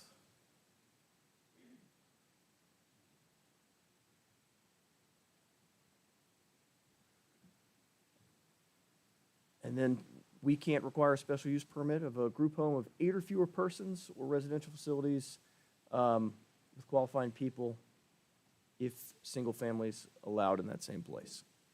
So just be advised if that comes up. And then just, as always, distance yourself from some of the worst of the public comment. So they're welcome to say it, right? They have a First Amendment right. But if we align ourselves with things that are against the law when we're making a decision, then that would be a problem. Fair Housing Amendment is another federal law. You can't discriminate on the basis of race, color, religion, sex, national origin, familial status, that generally means people with kids, or disability. And this usually is for developers that are setting up housing developments or apartment complexes, but it can be a problem in zoning laws as well. All right. We have sign ordinances. They got to be content neutral.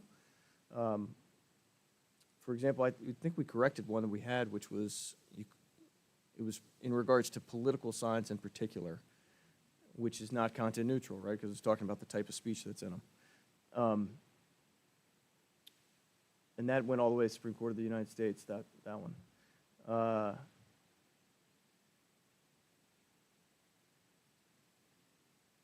And then note the difference between the public comment periods. So when we have the general beginning and end of the meeting public comment, where the floor is just open to anybody for any reason, they have a First Amendment right to say just about any wild stuff they want, right? They can't be disorderly to the point that they're disrupting the meeting. But I think Charlottesville had a guy that was saying some anti-Islamic things. They dragged him out of there.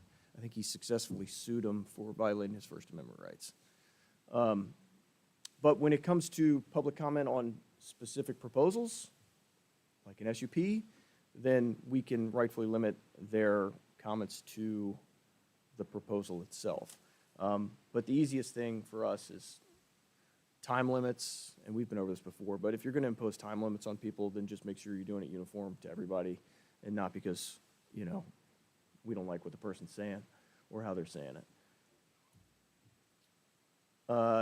The other one is religious rights in zoning, and this is another one that went to the U.S. Supreme Court. It was down near Miami. This group got land, and they wanted to practice animal sacrifice for the purposes of their religion of Santeria.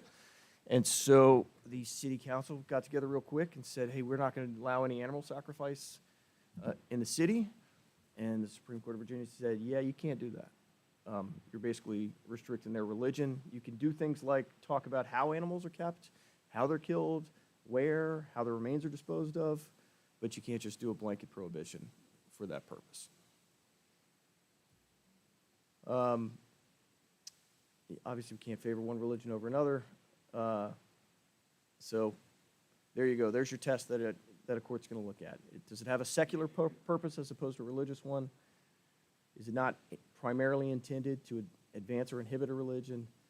And then are we going to be impermissibly entangled?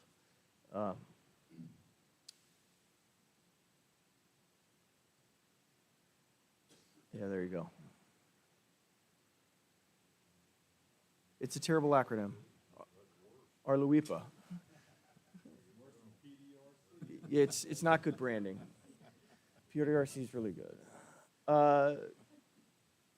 Fifth Amendment, due process, we talked about fairness, consistency. This is a really hard thing for somebody to try to prove. But it's basically don't be arbitrary and capricious. Like, I can't decide, I'm going to flip a coin. That would be the definition of arbitrary and capricious. And then the other one to worry about is condemnation, taking property without just compensation. Again, that's a high bar. All right. This is mostly for the Board of Supervisors, but making sure, particularly when you have things like horrible public comment, that you're saying what the reasons are for. I mean, it's a legislative decision. There's going to be a ton of deference for the things that you all do. But as we said, if there's discrimination alleged or if there's an ADA violation alleged, then courts are going to make a much harder look at what y'all are deciding and why. That's it. We're done. Questions, comments, concerns?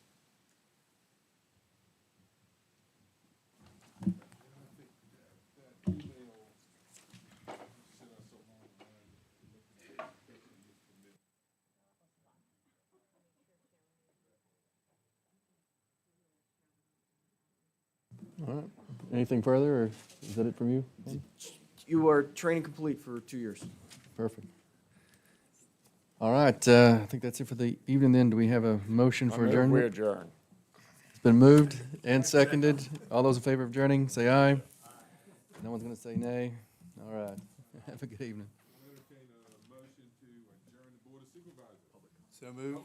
Oh, that's right, we did. No public comment? Public comment? Chuck? Public comment is closed. Motion again. So moved. Okay. Good training, Hannah. Aye. Strong. Chair votes aye.